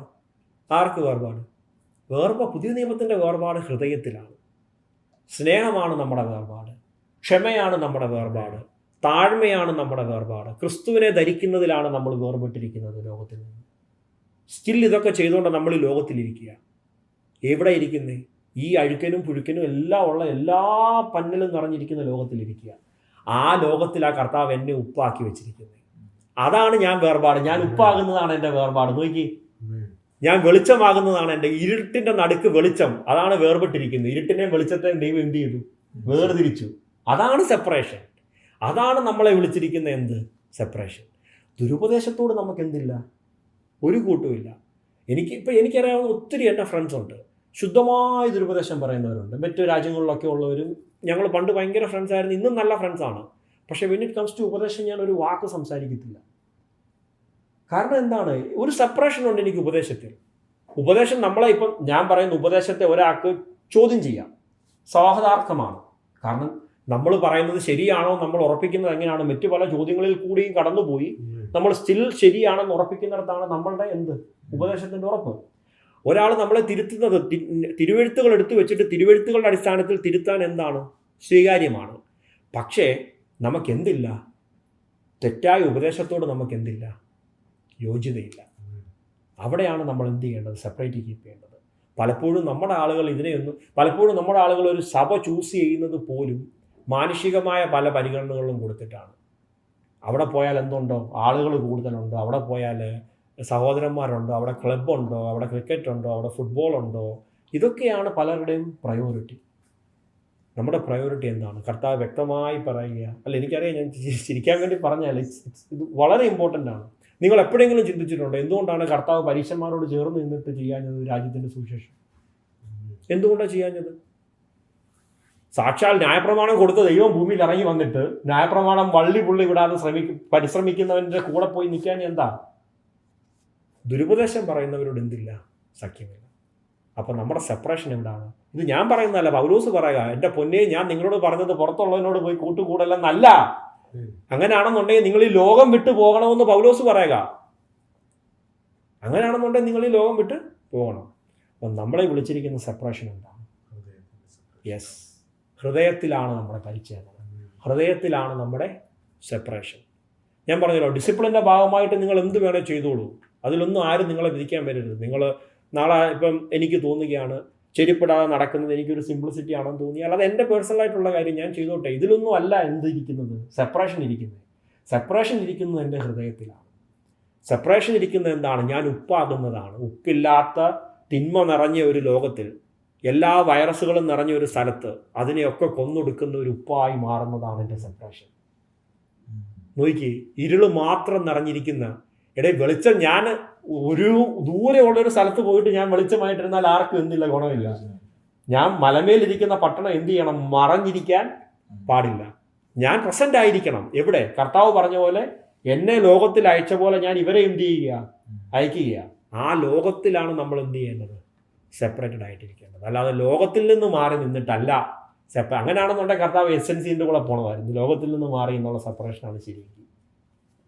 കർത്താവ് എല്ലാവരുടെയും ഇറങ്ങി വന്നു. കർത്താവ് എല്ലാവരുടെയും അകത്തു പോയിരുന്നു. കർത്താവ് എല്ലാ പാപികളെയും സ്നേഹിച്ചു. എല്ലാവരെയും കർത്താവ് ചേർത്ത് നിർത്തി. പക്ഷെ അറ്റ് ദ സെയിം ടൈം ദുരുപദേശം പറയുന്നവർ, പാപത്തിൽ നിന്ന് കർത്താവ് എന്തായിരുന്നു? സെപ്പറേറ്റഡ് ആയിരുന്നു. അറ്റ് ദ സെയിം ടൈം ഉപദേശം തെറ്റിച്ച് പറഞ്ഞവരിൽ നിന്ന് കർത്താവ് എന്തായിരുന്നു? Separate. At the same time അവർക്ക് അവസരം കിട്ടിയപ്പോഴെല്ലാം കർത്താവ് അവരെ തിരുത്താൻ ശ്രമിച്ചു. പക്ഷേ സെപ്പറേഷനുണ്ട്. അപ്പം പുതിയ നിയമം നോക്കി, നമ്മൾ പഴയ നിയമത്തിൽ തുടങ്ങി യേശു കർത്താവിൽ കൂടെ കയറി ഇറങ്ങി ലേഖനങ്ങളിലെത്തി. നമ്മളെന്താ കണ്ടത്? പുതിയ നിയമത്തിൻ്റെ സെപ്പറേഷൻ, വേർപാട് എന്താണ്? നമുക്കുള്ള വേർപാട് നമ്മളിടുന്ന വസ്ത്രത്തിലെ വേർപാടല്ല, നമ്മുടെ അപ്പിയറൻസിലെ വേർപാടല്ല. അതൊക്കെ ഡിസിപ്ലിൻ മാന്യമായ രീതിയിൽ ചെയ്തോളൂ. പക്ഷെ നമ്മുടെ വേർപാട് എവിടെയാണ്? ഹൃദയത്തിലാണ്. താഴ്മയാണ് നമ്മുടെ വേർപാട്, സൗമ്യതയാണ് നമ്മുടെ വേർപാട്, ക്ഷമയാണ് നമ്മുടെ വേർപാട്, ഹ്യൂമിലിറ്റിയാണ് നമ്മുടെ വേർപാട്. ക്രിസ്തുവിനോളം ക്ഷമിക്കുന്നതും ക്രിസ്തുവിനോളം സഹിക്കുന്നതും ക്രിസ്തുവിനോളം സ്നേഹിക്കുന്നതിലുമാണ് എൻ്റെ വേർപാട്. അവിടെ ഞാൻ എന്താകുന്നു? ഭൂമിയുടെ ഉപ്പായി വേർപെട്ടിരിക്കുന്നു. അവിടെ ഞാൻ വെളിച്ചമായി വേർപെട്ടിരിക്കുന്നു. ഇതാണ് പുതിയ നിയമത്തിൻ്റെ ഡോക്ട്രിൻ ഓഫ് സെപ്പറേഷൻ. സ്തോത്രം. ഇനിയും നിങ്ങൾക്ക് ആഡ് ചെയ്യാനുള്ളതും ചോദ്യങ്ങളൊക്കെ ചോദിക്കാം. ജോയലേ ചോദിക്കേ? രാജു വെച്ച് ആഡ് ചെയ്യാനുള്ളതൊക്കെ ആഡ് ചെയ്യാം. റോബിൻ, എല്ലാം കവർ ചെയ്തു. നല്ലൊരു കവർ ചെയ്തു. അതെ, ഇത് വാസ്തവത്തിൽ നമ്മുടെ ഇത് ഞാൻ പറഞ്ഞല്ലോ, ഇത് നമ്മളെ പഠിപ്പിച്ചിരിക്കുന്നതിൻ്റെ നേരെ ഉൾട്ടയാണ്. നമ്മളെ പഠിപ്പിച്ചിരിക്കുന്ന സെപ്പറേഷൻ്റെ നേരെ ഉൾട്ടയാണ്. ലോകത്തിൽ നിന്ന് മാറി നിൽക്കുന്ന സെപ്പറേഷനാണ് നമ്മളെ പഠിപ്പിക്കുന്നത്. പക്ഷെ ലോകത്തിൽ നിന്ന് മാറാൻ കർത്താവോ ശിഷ്യന്മാരോ ആരും പഠിപ്പിച്ചിട്ടില്ല. ലോകത്തിൻ്റെ നടുക്ക് പോയിരുന്നിട്ട് നീ സെപ്പറേഷൻ കീപ്പ് ചെയ്യുന്നിടത്താണ് കർത്താവ് പഠിപ്പിച്ചിരിക്കുന്ന സെപ്പറേഷനാണ്. പൗലോസ് അതാ പറഞ്ഞേ. നമ്മളീ പറയത്തില്ലേ, ഈ ചിലർ ചോദിക്കത്തില്ലേ, ആവരണവാദികളൊക്കെ പറയത്തില്ലേ, അതൊരു വേർപാടല്ലേ എന്ന് ചോദിക്കുമ്പോൾ, അങ്ങനെ ഒരു വേർപാട് പുതിയ നിയമസഭ പഠിപ്പിച്ചിട്ടേ ഇല്ല. അങ്ങനെ ഒരു ബാഹ്യമായിട്ട്. അങ്ങനെയാണെന്നുണ്ടെങ്കിൽ ന്യായപ്രമാണവാദിയെ നേടാൻ പൗലോസ് ന്യായപ്രമാണവാദി ആകരുതല്ലോ. അങ്ങനെയാണെന്നുണ്ടെങ്കിൽ ബർബറിനെ നേടാൻ പൗലോസ് ബർബരനാകരുതല്ലോ. അവിടെ അല്ലായിരുന്നു അവർ കീപ്പ് ചെയ്ത വേർപാട്. അവർ കീപ്പ് ചെയ്ത വേർപാട് അവരുടെ സ്വഭാവത്തിലായിരുന്നു, അവരുടെ ഹൃദയത്തിലായിരുന്നു. അത് കാണുമ്പോഴാണ് ആളുകൾക്ക് എന്ത് ചെയ്യുന്നത്? അവരങ്ങനെയായി അവിടെ പോയി നിൽക്കുമ്പോഴാണ് ആളുകൾക്ക് എന്ത് ചെയ്യുന്നത്? അയ്യോ, ഇവർ പറയുന്ന വാക്കുകളിൽ ഒരു വ്യത്യസ്തതയുണ്ടല്ലോ, അയ്യോ ഇവരുടെ പ്രവൃത്തികളിൽ എന്തുണ്ടല്ലോ വ്യത്യസ്തതയുണ്ടല്ലോ, ഇവരുടെ സ്വഭാവത്തിൽ എന്തുണ്ട് വ്യത്യസ്തതയുണ്ടല്ലോ. പലപ്പോഴും നമ്മൾ കാണാത്ത രീതിയിൽ ദൈവം പ്രവർത്തിക്കും. ഞാൻ കഴിഞ്ഞ 2 ആഴ്ച മുമ്പ് പറഞ്ഞില്ലേ, ഞാൻ വളരെ സാധാരണപ്പെട്ട ഒരു വാക്ക് പോലും യേശുവിനെ പറ്റി പറയാതെ ഞാൻ ജീവിച്ച 3 വർഷം കോളേജ് കഴിഞ്ഞപ്പോൾ എൻ്റെ കൂടെ പഠിച്ച ഒരു പെണ്ണ് എന്നെ വിളിച്ചിട്ട് ചോദിക്കും, എൻ്റെ അപ്പന് വയ്യ, നീ പ്രാർത്ഥിച്ച ദൈവം കേൾക്കുന്നു. ഞാനേ ഞെട്ടിപ്പോയി. ഞാൻ സത്യം പറഞ്ഞാൽ ഞാനേ ഞെട്ടിപ്പോയി. ഇതാ ഞാൻ പറഞ്ഞേ. അപ്പോൾ ഒന്ന് ആലോചിച്ച് നോക്കി, ഞാനവിടെ ശരിക്കും ഒരു ബോധത്തോടു കൂടി ഉപ്പായിരുന്നെങ്കിൽ അതിന്റെ 10 ഇരട്ടി എഫക്റ്റ് നടന്നേന്. പലപ്പോഴും നമ്മുടെ റോങ് ആയിട്ടുള്ള ഈ സെപ്പറേഷൻ കാരണം ഈ അനേകരെ കർത്താവിനെ അറിയാതെ അകന്നു പോകും, പ്രത്യേകിച്ച് പാരമ്പര്യ സഭകളിലുള്ളവർ. അല്ല, അത് കറക്റ്റാ. യേശു കർത്താവിന്റെ കാലത്തും യഹൂദന്മാരെ അകറ്റി നിർത്തിയതൊക്കെ ആരെയായിരുന്നു? ദൈവരാജ്യത്തിന്റെ ഭാഗമാണെന്ന് കർത്താവ് മുഖത്ത് നോക്കി, മോനെ നീ ആടാ ഉപ്പെന്ന് പറഞ്ഞവനെ യഹൂദന്മാർ അകറ്റി നിർത്തിയവനെ. മുഖത്ത് നോക്കി, കുഞ്ഞെ നീയാ വെളിച്ചമെന്ന് പറഞ്ഞവനെ യഹൂദന്മാർ സെപ്പറേഷൻ പറഞ്ഞ് അകത്ത് നിർത്തി. കണ്ണു കാണാൻ സൗഖ്യമായ അവനോട് പറഞ്ഞു, ഞങ്ങൾ ഫോളോ ചെയ്യത്തില്ല, നീ പൊക്കോ. അതെ അതെ, ഇതാ യേശു കർത്താവും പറഞ്ഞേ. ഒത്തിരി ആരുണ്ടായിരുന്നു വിധവ യെരുശലേമിൽ ഉണ്ടായിട്ടും യേശു കർത്താവ് മുഖത്ത് നോക്കി പറയാ. സത്യം പറഞ്ഞാൽ ഇത് കഴിഞ്ഞപ്പോൾ ഇവരെന്ത് ചെയ്തു? യേശു കർത്താവിനെ മലയുടെ മണ്ടയ്ക്ക് കൊണ്ട് തള്ളിയിട്ട് കൊല്ലം പിടിച്ചുകൊണ്ട് പോയി. ഇത് പ്രസംഗിച്ച് കഴിഞ്ഞപ്പോൾ യേശു കർത്താവ് അവിടെ നിന്ന് പിന്നെ തന്ത്രപരമായിട്ട് രക്ഷപ്പെടുമായിരുന്നു. ഇത് പറഞ്ഞിട്ട് കഴിഞ്ഞപ്പോൾ അവർക്ക് അത്രയ്ക്ക് ദേഷ്യം വന്നു. നോക്കി, അവർ മോശമാണെന്ന് മനസ്സിൽ ധരിച്ചു വെച്ചിരിക്കുന്നവരെ യേശു കർത്താവ് വന്നിട്ട് പറയുക, കുഞ്ഞെ ഇവിടെ ഒത്തിരി പേരുണ്ടായിരുന്നു വിധവമാര്, പക്ഷെ നോക്കി സീദോനിലെ സാരാഭാത്തിലുള്ള ഒരു ജാതീയമായിട്ടുള്ള വിധവയെടുത്ത ദൈവം അയച്ചത്. ചോസനകത്ത് കർത്താവ് നടന്നു പോകുന്ന തെള്ളിയിടാൻ കൊണ്ടുപോയി നടന്നു പോകുന്ന ഒരു രംഗമുണ്ട്. ബ്യൂട്ടിഫുൾ ആയിട്ട് ചെയ്തിരിക്കുന്നത്, അവർ പ്രയർഫുള്ളി ചെയ്യുന്ന ഒരു അവരുടെ മുമ്പിൽ കൂടെ നടന്നു പോകുന്നൊരിതുണ്ട്. അതെ അതെ അതെ, നോട്ട് ദിസ് ടൈം എന്ന് പറഞ്ഞിട്ട് അതെന്തൊരു പവറാണത്. Yes yes. സോ അതാണ് ഞാൻ പറയുന്നത്. അപ്പം നമ്മളുടെ ഞാൻ പറഞ്ഞല്ലോ, നമ്മളെപ്പോഴും ഉപദേശം, പ്രത്യേകിച്ച് when it comes to doctrines, നമ്മൾ ഇപ്പോൾ അച്ഛൻ ആദ്യം മുമ്പേ പറഞ്ഞ പോലെ നമ്മൾ എന്ത് പറഞ്ഞാലും ആരിൽ നിന്ന് എന്ത് കേട്ടാലും ഓൾവേസ് മേക്ക് ഷുവർ തിരുവെഴുത്തുകളുമായിട്ട് ചേർന്ന് നിൽക്കുന്നതാണോ, അല്ലെങ്കിൽ തീർന്നു, സീറോ, കഴിഞ്ഞു. എന്ത് കേട്ടാലും സത്യം പറഞ്ഞാൽ ഞാൻ പണ്ടൊക്കെ എന്ന് പറഞ്ഞാൽ ഞാൻ പറഞ്ഞല്ലോ, ഞാൻ 8ാം ക്ലാസ്സിൽ പഠിക്കുമ്പോൾ പ്രസംഗിക്കാൻ ചർച്ചിലൊക്കെ പ്രസംഗിക്കുമായിരുന്നു. വായി വരുന്ന എന്തും പറയും. എന്ത് പറഞ്ഞാൽ തെറി പറയാമെന്നല്ല പറഞ്ഞേ, പക്ഷേ ആ ഒരു ഫ്ലോയിൽ ഒരു അടുക്കിലങ്ങ് വരും. നമ്മൾ സീരിയസ് ആയിട്ട് ദൈവവചനത്തിൻ്റെ ഇത് ഇത്ര ഡീപ്പാണല്ലോ എന്ന് മനസ്സിലാക്കി പഠിപ്പിച്ചു കഴിയുമ്പോൾ ഒരു വാക്ക് വായിന്ന് വരാൻ 10 തവണ ചിന്തിച്ചിട്ടാണ്. കാരണം ഈ വരുന്ന വാക്ക്, ഈ സെൻറ്റൻസ് എവിടെയെങ്കിലും എന്തിനെങ്കിലും മാറ്റുന്നുണ്ടോ നോക്കണം. ഞാൻ പറയുന്ന ഉപദേശം ഇത് ഡോക്ട്രിൻ ഓഫ് എലക്ഷൻ എതിരാണോ, ഇത് ഡോക്ട്രിൻ ഓഫ് വർഷിപ്പിന് എതിരാണോ, ഇത് ഡോക്ട്രിൻ ഓഫ് സാൽവേഷൻ എതിരാണോ? സാധാരണ ജനത്തിനൊന്നും ഇപ്പോഴത്തെ സോഷ്യൽ മീഡിയയിൽ ഈ കാണുന്ന കോപ്രായങ്ങൾ കണ്ടു കഴിഞ്ഞാൽ ഞാൻ ഈ 2-3 ദിവസം പരിശുദ്ധാത്മാവിനെ ഏറ്റവും കൂടുതൽ അബ്യൂസ് ചെയ്യുന്ന ഒരു കമ്മ്യൂണിറ്റി ഈ കാലത്തില് ഒരു ജനം എന്ന് പറഞ്ഞാൽ പരിശുദ്ധാത്മാവിന്റെ ശക്തിയെയും പരിശുദ്ധാത്മാവിനെ ആ വ്യക്തിയെ ഏറ്റവും കൂടുതൽ ദൈവത്തെ ഏറ്റവും കൂടുതൽ അബ്യൂസ് ചെയ്യുന്ന അല്ലേ? ശരിയില്ല. ഞാൻ ഇന്നലെ എല്ലാം കഴിഞ്ഞ കർത്താവ് തന്നെ പറഞ്ഞു, നിങ്ങളുടെ മുത്തുകളെ എന്ത് ചെയ്യരുത്, പന്നികളുടെ മുന്നിൽ. ഏറ്റവും കൂടുതൽ ദൈവത്തിന്റെ ശക്തി. പക്ഷെ നമ്മളെന്തോ ചെയ്യുന്നത്, നമ്മളിത് മൊത്തം മറ്റേ ലൈവ് ചെയ്തിട്ട് കാണിക്കേണ്ടത് എന്താ കാണിക്കേണ്ടാത്ത എന്താണെന്നൊന്നും അറിയാതെ വെറുതെ സോഷ്യൽ മീഡിയയിലൊക്കെ ഇട്ട് കൊടുത്തിട്ട് ആളുകളുടെ മുന്നിൽ. അതാണ് ഈ ഉപദേശമൊക്കെ എന്ത് തെറ്റാകുന്നത്. യെസ്, ഞാൻ പറഞ്ഞല്ലോ, നമ്മളെപ്പോഴും നമ്മൾ ഇവിടെ ഇരിക്കുന്നവരെങ്കിലും ഇനിയും ഞാൻ പറഞ്ഞല്ലോ, യഹൂദന്മാർക്ക് പല നിയമങ്ങളുണ്ടായിരുന്നു. നമ്മളാരും യഹൂദന്മാരല്ല, നമ്മളെല്ലാവരും ക്രിസ്ത്യാനികളാണ്. അതുകൊണ്ട് ആരെങ്കിലും പാസ്റ്റർമാരൊക്കെ വന്നിട്ട് ഈ പ്രത്യേകിച്ച് പഴയ നിയമത്തിൽ നിന്നൊരു വാക്യം ഒക്കെ എടുത്ത് പ്രസംഗിക്കുന്നതിന് തെറ്റൊന്നുമില്ല. ഞാൻ പ്രസംഗിക്കുന്ന ആളാണ്, ഞാൻ ഏഷ്യാവിൽ നിന്ന് എല്ലായിടത്തുനിന്നും പ്രസംഗിക്കുന്ന ആളാണ്, ഉൽപ്പത്തി തൊട്ട് വെളിപ്പാട് വരെ പ്രസംഗിക്കുന്ന ആളാണ് ഞാൻ. പക്ഷേ പുതിയ നിയമത്തിൻ്റെ കവനൻറ്റിൻ്റെ കാഴ്ചപ്പാടിലല്ലാത്ത ഒരു മെസ്സേജും നമുക്ക് സ്വീകാര്യമാണ്. പുതിയ നിയമ കവനൻറ്റിൻ്റെ അണ്ടറിലല്ലാത്ത ഒരു മെസ്സേജും നമുക്ക് ഉള്ള മെസ്സേജുകളല്ല. വളരെ കെയർഫുള്ളായിട്ട് ഇരിക്കണം നമ്മൾ ഈ ദിവസങ്ങളിൽ പ്രത്യേകിച്ച്. ഇപ്പം ഞാൻ പറഞ്ഞല്ലോ, ഒരാൾ വന്നിട്ട് ഡയറ്ററി ലോയിൽ ഒരു വാക്യം എടുത്ത് വായിച്ചാൽ നമുക്കതുമായിട്ടൊന്നും ഒരു ബന്ധവുമില്ല. അത് എന്തിനാണ് ബൈബിൾ എഴുതിയേക്കുന്നതെന്ന് ചോദിച്ചാൽ, ബൈബിളിൻ്റെ ചരിത്രത്തിന്, ബൈബിളിൻ്റെ പ്രോഗ്രസീവ്നെസ്സിന്, ബൈബിളിൻ്റെ പ്രോഗ്രസീവ് റെവലേഷൻ അത് ആവശ്യമാണ്. മനസ്സിലായോ? അത് മനസ്സിലാക്കാനാണ് ഇത് എഴുതിയിരിക്കുന്നത്. അല്ലാതെ നമുക്ക് ആപ്ലിക്കബിൾ ആയിട്ടുള്ളല്ലേ ബൈബിളിൽ എഴുതിയിരിക്കുന്ന എല്ലാം നമുക്ക് ആപ്ലിക്കബിൾ ആണോ?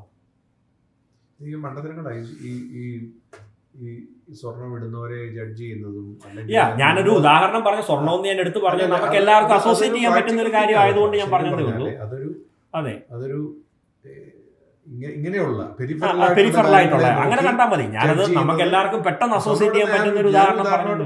ഈവൻ വെള്ളവസ്ത്രം ഇടുന്നത് പോലും ആളുകൾ കാണുന്നത് ഇതിനെയൊക്കെ വേർപാടായിട്ടാണ് ആളുകൾ കാണുന്നത്. വെള്ളവസ്ത്രം ഇടുന്നതിനകത്തൊന്നും ഒരു വേർപാടും ഇല്ല, ഒരു ഡിസിപ്ലിൻ അങ്ങനെ വേണേൽ കണ്ടോളൂ. അതിനൊന്നും ഒരു തെറ്റുമില്ല, ഒരു ഡിസിപ്ലിൻ്റെ ഭാഗമായി സിംപ്ലിസിറ്റി. പക്ഷേ ഇതൊക്കെ ഹൃദയത്തിൽ നിന്നായിരിക്കണമെന്ന് മാത്രം. ചുമ്മാ പേരിനൊരു വെള്ളവസ്ത്രം ഇട്ടുകൊണ്ട് വരുന്നതിലല്ല. ഇതിനകത്ത് എനിക്ക് ഭയങ്കര തമാശയായിട്ട് തോന്നിയൊരു കാര്യം എന്നാന്ന് ചോദിച്ചാൽ, ഈ ഞായറാഴ്ച മാത്രം വെള്ളവസ്ത്രം ഇടുകയും ബാക്കിയുള്ള ദിവസങ്ങളിൽ എല്ലാ പൂക്കളുള്ള ഡ്രസ്സ് ഇടുന്നതിനകത്തും വെള്ളവസ്ത്രം ഇടുന്ന ഒരാൾ എന്തിനാണ് അത് ഇടുന്നത്? എനിക്ക് വേറെ വലിയ ആഡംബരമൊന്നും വേണ്ട, കളറൊന്നും വേണ്ട, ഞാൻ സിമ്പിളായിട്ട് നാണം മറയ്ക്കാൻ ഒരു വസ്ത്രം ഇടുന്നു എന്നുള്ളൊരു ഉപദേശം ഞാൻ അങ്ങനെ അതിനെ കാണുന്നേ. അങ്ങനെ കാണേണ്ട ഒരാൾ ചെയ്ത നല്ല കാര്യം, സന്തോഷം, അവരത് ചെയ്യട്ടെ. പക്ഷെ നമ്മൾ ഈ ഞായറാഴ്ച മാത്രം വെള്ളവസ്ത്രം ഇടുകയും ബാക്കിയുള്ള ദിവസങ്ങൾ ഈ മയിൽപ്പീലിയും പൂവും ഒക്കെ വെച്ചോണ്ടുള്ള ഇതിടുന്നതും തമ്മിൽ എനിക്ക് അതിനകത്തൊന്നും ഒരു ഇങ്ങനൊന്നും ബൈബിളിന് ഉപദേശമൊന്നുമില്ല. പിന്നെ ചെയ്യുന്നവർ ചെയ്യട്ടെ, ഞാൻ ഇവർ മോശമാണെന്നല്ല പറഞ്ഞത്. ഒരു ഡിസിപ്ലിൻ്റെ ഭാഗമായിട്ട് ചെയ്യുന്നെങ്കിൽ, ഈ ഒരു യൂണിഫോമിറ്റിയുടെ ഭാഗമായി ചെയ്യുന്നെങ്കിൽ ഒരു തെറ്റുമില്ല, സന്തോഷം. പക്ഷേ ഇതൊന്നുമല്ല പുതിയ നിയമത്തിൻ്റെ വേർപാട്. പുതിയ നിയമത്തിൻ്റെ വേർപാട് എൻ്റെ ഹൃദയമാണ് വേർപാട്. ഞാൻ ഏറ്റവും മോശമായ ലോകത്തിൻ്റെ നടുക്കിരുന്നിട്ടും അവിടെ നമ്മുടെ വേർപാട് മറ്റുള്ളവരെ, അതായത് നമുക്ക് ഉപ്പാകാനും നമുക്ക് വെളിച്ചമാകാനും ദൈവം നമ്മെ ആക്കി വെച്ചിരിക്കുന്ന ആ ഒരു പോസിബിലിറ്റിയിൽ നിന്ന് നമ്മുടെ വേർപാട് അതിനകത്ത് നമ്മളെ അകറ്റല്ല. എക്സാക്ട്ലി. ഇപ്പം അച്ഛൻ പറഞ്ഞ വലിയൊരു പോയിന്റാണ്. ഇപ്പം റോബിനെ ദൈവം വിളിച്ചിരിക്കുന്നത്, അല്ല ജോയലിനെ വിളിച്ചിരിക്കുന്നത് വെളിച്ചമായിട്ടാണെങ്കിൽ, നിങ്ങൾ വേർപാട് പറഞ്ഞ ആളുകളെ നിങ്ങളിൽ നിന്ന് അകറ്റി കളഞ്ഞാൽ പിന്നെ നിനക്ക് ഇനി എന്ത് വെളിച്ചമാകാനാ സാധ്യത? നമ്മുടെ വേർപാട് നമുക്ക് തന്നെ ഒരു ഹിൻഡ്രൻസ് ആകും. ഇപ്പം ഞാൻ ഇപ്പോൾ പൗലോസിന്റെ ഉദാഹരണം പറഞ്ഞില്ലേ, നമ്മുടെ വിളിക്ക് ഹിൻഡ്രൻസ്. യെസ്. ഇപ്പം ഞാനൊരു ഉദാഹരണം പറയാം. പൗലോസിന്റെ ഉദാഹരണം ഞാൻ പറഞ്ഞില്ലേ. പൗലോസ് യെരുശലേമിൽ വന്നപ്പോൾ എന്ത് ചെയ്തു? തല മുട്ടയടിച്ചു. പൗലോസ് എന്ത് ചെയ്തു? നാസിർ വ്രതം ആചരിച്ചു. 5 പിള്ളേരെ സെലക്ട് ചെയ്തിട്ട് അവരുടെ പൈസ സ്പോൺസർ ചെയ്തു പൗലോസ് നാസിർ വ്രതം ആചരിക്കാൻ, തല മുട്ടയടിക്കാൻ. എന്നിട്ട് പൗലോസ് എന്ത് ചെയ്തു? യെരുശലേം ദേവാലയത്തിൽ എല്ലാ കാര്യവും ചെയ്തു. ഇത് 3ാം മിഷണറി യാത്ര. ക്രിസ്ത്യാനിയായ പൗലോസ് 3ാം മിഷണറി യാത്രയും കഴിഞ്ഞിട്ട് വന്നപ്പോൾ സംഭവിക്കുന്ന കാര്യം എന്ന് പറയുന്നത്, നമ്മുടെ ഏതെങ്കിലും പെന്തിക്കോസുകാർക്ക് ഇത് അക്സെപ്റ്റബിൾ ആയിരിക്കും? ഇത് അക്സെപ്റ്റബിൾ ആയിരിക്കും. പക്ഷെ മനസ്സിലാക്കേണ്ട കാര്യം, പൗലോസ് എടുത്തു പറയുക, ന്യായപ്രമാണത്തിന് കീഴിലല്ലാത്ത ഞാൻ ന്യായപ്രമാണത്തിന് കീഴിലുള്ളവരെ നേടാൻ ഞാനും എന്തായി? ന്യായപ്രമാണത്തിന് കീഴിലുള്ളവനായി മാറി. അത് എൻ്റെ അപ്പിയറൻസിലേ ഉള്ളൂ. എൻ്റെ ഹൃദയം അപ്പോഴും സെപ്പറേറ്റഡാണ്. ഇവിടെ നിന്ന് സെപ്പറേറ്റഡാണ്. പക്ഷേ എൻ്റെ ഒരു ഫ്രണ്ട്, അവൻ്റെ ഒരു എന്താ പറയണ്ടേ, ഇതുപോലെ തന്നെ കുട്ടിക്കും അവൻ്റെ നാസിർ വ്രതം. ഇപ്പം റോബിൻ ഒരു യഹൂദനാണേ, ഞാൻ ക്രിസ്ത്യാനിയുമാണ്. റോബിൻ വന്നിട്ട് പറയുക, എൻ്റെ നാസിർ വ്രതം മറ്റന്നാളിൽ നടക്കുക, മുട്ടയടിക്കുക, നീ വരണം. അപ്പം ഞാൻ പറഞ്ഞു, നീ പോകാനിട്ട് ഞാൻ വേർപെട്ടവൻ, എനിക്ക് നിന്നോട് ഒരു ബന്ധവും ഇല്ലെന്ന് പറഞ്ഞാൽ ഞാൻ എന്ത് നഷ്ടപ്പെടുത്തി? റോബിനെ എൻ്റെ പ്രകാശം കാണിക്കാൻ, റോബിൻ്റെ അടുത്ത് പോയി ഉപ്പാകാനുള്ള അവസരത്തെ ഞാൻ എന്തെങ്കിലും നഷ്ടപ്പെടുത്തി? ഒന്ന് ആലോചിച്ച് നോക്കി. നമ്മളൊക്കെ വളർന്നു വന്ന സാഹചര്യത്തിലെ നമ്മളൊക്കെ ഉൾപ്പെട്ട് നിന്നിരിക്കുന്ന സഭകൾ എന്തോരം പേരുടെ മുന്നിലാണ് ഈ സുവിശേഷത്തിൻ്റെ വാതിൽ കുട്ടി അടച്ചിരുന്നത്. സോ കോൾഡ് വേർപാടിൻ്റെ, സെപ്പറേഷൻ്റെ പേരും പറഞ്ഞു. നമ്മുടെ വേർപാട് ദൈവരാജ്യത്തിൽ മറ്റുള്ളവർക്ക് പ്രവേശിക്കാൻ പരീക്ഷന്മാരുടെ സെയിം ആയിരുന്നു. എക്സാക്ട്ലി. അവരുടെ വേർപാട് ദൈവരാജ്യത്തിന് തടസ്സമായി നിന്നു. അതെ അതെ അതെ. അതായത് ക്രിസ്തുവിന്റെ കർത്താവ് പ്രസംഗിച്ച യഥാർത്ഥ ദൈവരാജ്യത്തിന് പരീശന്മാരുടെ വേർപാട് തടസ്സമായിരുന്നു. അതുകൊണ്ടാണ് ഇവരാരെ എവിടെ കയറ്റാഞ്ഞത്? ഇവരെല്ലാം പാപികളും ചുങ്കക്കാരുമായിട്ട് തള്ളിക്കളഞ്ഞിരുന്നത്, വേശ്യകളുമായിട്ട് തള്ളിക്കളഞ്ഞിരുന്ന ജനമാണ്. യേശു കർത്താവ് നേരെ പോയത് ഇവരുടെ അടുത്തോട്ടാണ്. ഞാൻ പറഞ്ഞില്ല, നമ്മൾ ശരിക്കും പറഞ്ഞാൽ ഇതൊക്കെ ജോഗ്രഫി ഒക്കെ വെച്ച് പഠിക്കേണ്ട. ഈ പെരിയ എന്ന് പറയുന്ന ദേശമൊക്കെ വളരെ ഇമ്പോർട്ടൻ്റാണ്. ദക്കപ്പൊലി, പെരിയ വളരെ ഇമ്പോർട്ടൻ്റാണ്. നമ്മൾ സുവിശേഷമൊക്കെ പഠിക്കുമ്പോൾ യേശു കർത്താവ് സംസാരിച്ച ഓരോ വാക്യങ്ങളും നമ്മൾ അവിടുന്ന് ഇവിടുന്ന് വായിച്ച ഇത് തമ്മിൽ കോൺട്രാഡിക്ടറി ആയിട്ട് ഫീൽ ചെയ്യും. അതെന്താ അവിടെ ഇങ്ങനെ പറഞ്ഞു, ഇവിടെ എന്താ ഇങ്ങനെ പറഞ്ഞെന്ന് തോന്നും. പക്ഷെ നമ്മൾ മനസ്സിലാക്കേണ്ട ആരോടാണ് സംസാരിക്കുന്നത് നമ്മൾ മനസ്സിലാക്കണം. മനസ്സിലായോ? യേശു കർത്താവ് പരീശന്മാരോട് സംസാരിച്ച രീതിയിലല്ല ഗലീലി സംസാരിച്ചത്. ഗലീലിലെ യഹൂദന്മാരോട് സംസാരിച്ച രീതിയിലോ ടോണിലോ അർത്ഥത്തിലോ ലാംഗ്വേജിലോ അല്ല യെരുശലേമിൽ സംസാരിച്ചത്. ഇതുമായിട്ടൊന്നും ഒരു ബന്ധത്തിലല്ല പെരിയ സംസാരിച്ചത്. പെരിയ ദക്കപ്പൊലി, ഈ പെരിയ എന്നുള്ള പേര് ബൈബിളിലില്ല. കാര്യം എന്താണെന്ന് ചോദിച്ചാൽ അവിടെ ഏറ്റവും ഹീനമായിട്ട് ഈ പന്നിയെ വളർത്തുന്ന കുറേ ആൾക്കാരുണ്ട്. യഹൂദന്മാരിൽ നിന്ന് തന്നെ ഏറ്റവും ലോ കാസ്റ്റിൽ പോയ യഹൂദന്മാരെ, ഞാൻ പറഞ്ഞില്ലേ, യഹൂദന്മാരെ പറ്റി പഠിക്കുമ്പോൾ നമ്മൾ സെക്റ്റ് പഠിക്കണം. യഹൂദൻ സെക്റ്റ്, ആ സെക്റ്റാണ് ഫാരിസീസ്, മറ്റേ ഈ സാദുക്കീസൊക്കെ. യഹൂദന്മാർക്ക് ക്ലാസ് ഉണ്ട്, 4 ക്ലാസ് ഉണ്ട്. ഇതിൻ്റെ അണ്ടറിലാണ് ഈ സെക്സ് വരുന്നത്. അതായത് ട്രാൻസ് യൂഫ്രട്ടീസ് ഉണ്ട്, ഹെലനിസ്റ്റ് ഉണ്ട്, ഹീബ്രു ഓഫ് ദി ഹീബ്രൂസ് ഉണ്ട്. ഇങ്ങനെ 4 സെക്റ്റ് ഉണ്ട്. ഇതൊക്കെ നമ്മൾ പഠിക്കുമ്പോൾ ഈ പെരിയ ദേശത്തിൻ്റെ ഇമ്പോർട്ടൻസ്, ഇങ്ങനെയൊക്കെ സുവിശേഷത്തിൽ നമ്മൾ പഠിക്കുമ്പോഴാണ് ഇതിൻ്റെയൊക്കെ ഒരു ഡെപ്തും ഓരോ വാക്കുകളുടെ ആ ഡീറ്റെയിലും ഒക്കെ നമുക്ക് മനസ്സിലാകുന്നത്.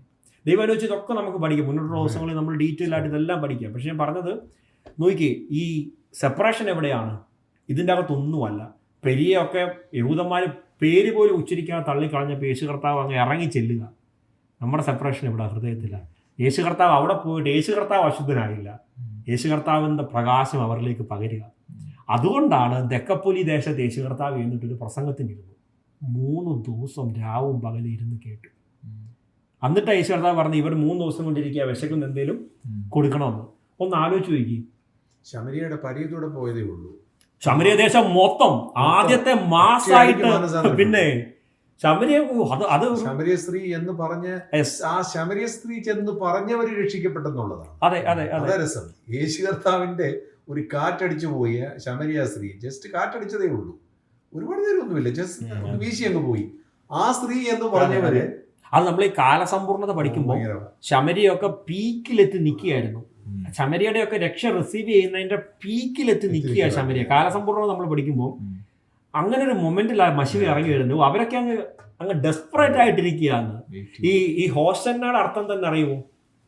ഹോസന്ന, ഹോസന്ന എന്ന് പറഞ്ഞാൽ എന്തെന്നറിയാമോ? ഹോസ എന്ന് പറഞ്ഞാൽ സേവ്, സേവസ്. ഹോസ എന്ന് പറഞ്ഞാൽ ഇപ്പോ.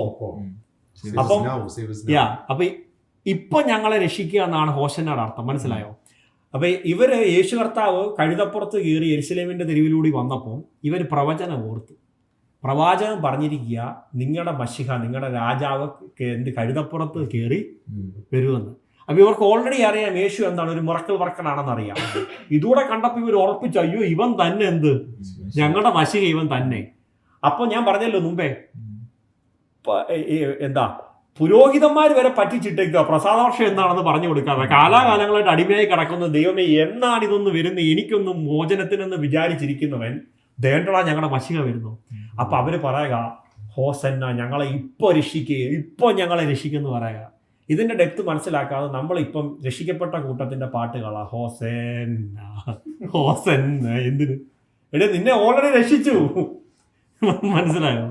നമ്മൾ ഈ വാക്കിൻ്റെ ഒന്നും അർത്ഥമൊന്നും അറിയാതെ ഇത് എന്താണെന്നൊന്നും മനസ്സിലാക്കാതെ വെറുതെ ചുമ്മാതെ നിന്നിട്ട് ഇത് എന്താണെന്ന് ഓൾറെഡി രക്ഷിച്ച് വീണ്ടെടുക്കപ്പെട്ട ദൈവജനം കൂടി വരുന്നിടത്ത് ഹോസന്നാണ്. എന്ത് ഹോസന്നാണ്? നിന്നെ ഓൾറെഡി കാൽവറി രക്ഷിച്ച് നീ അത് നേടി വിശ്വാസത്തിൽ രക്ഷിക്കപ്പെട്ട് നീതീകരണം പ്രാപിച്ച് വിശുദ്ധീകരണത്തിന്റെ പാതയിലായിരിക്കുന്ന ദൈവജനം പറയേണ്ട വാക്കാണോ ഹോസന്ന?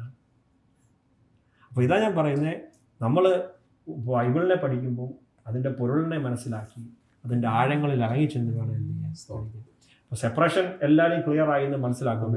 നമ്മുടെ സെപ്പറേഷൻ എന്താണ്? പാപത്തോടാണ് നമ്മുടെ സെപ്പറേഷൻ, ലോകത്തോടല്ല, ലോകത്തിൻ്റെ ഇൻഫ്ലുവൻസിനോടാണ് നമ്മുടെ സെപ്പറേഷൻ. നമുക്ക് ഏറ്റവും സെപ്പറേഷൻ ഉള്ളത് എന്താണ്? തെറ്റായ ദുരുപദേശത്തോട് നമുക്ക് എന്തുണ്ട്? സെപ്പറേഷൻ ഉണ്ട്. നമ്മുടെ സെപ്പറേഷൻ ഹൃദയത്തിലാണ്. നമ്മുടെ സെപ്പറേഷൻ ശാന്തതയാണ്, താഴ്മയാണ്, വിനയമാണ്, സൗമ്യതയാണ്, ആത്മാവിൻ്റെ ദാരിദ്ര്യമാണ്, കർത്താവിൻ്റെ സ്നേഹമാണ് നമ്മുടെ സെപ്പറേഷൻ. സ്തോത്രം. ആദിമാ സ്നേഹവും ജീവനും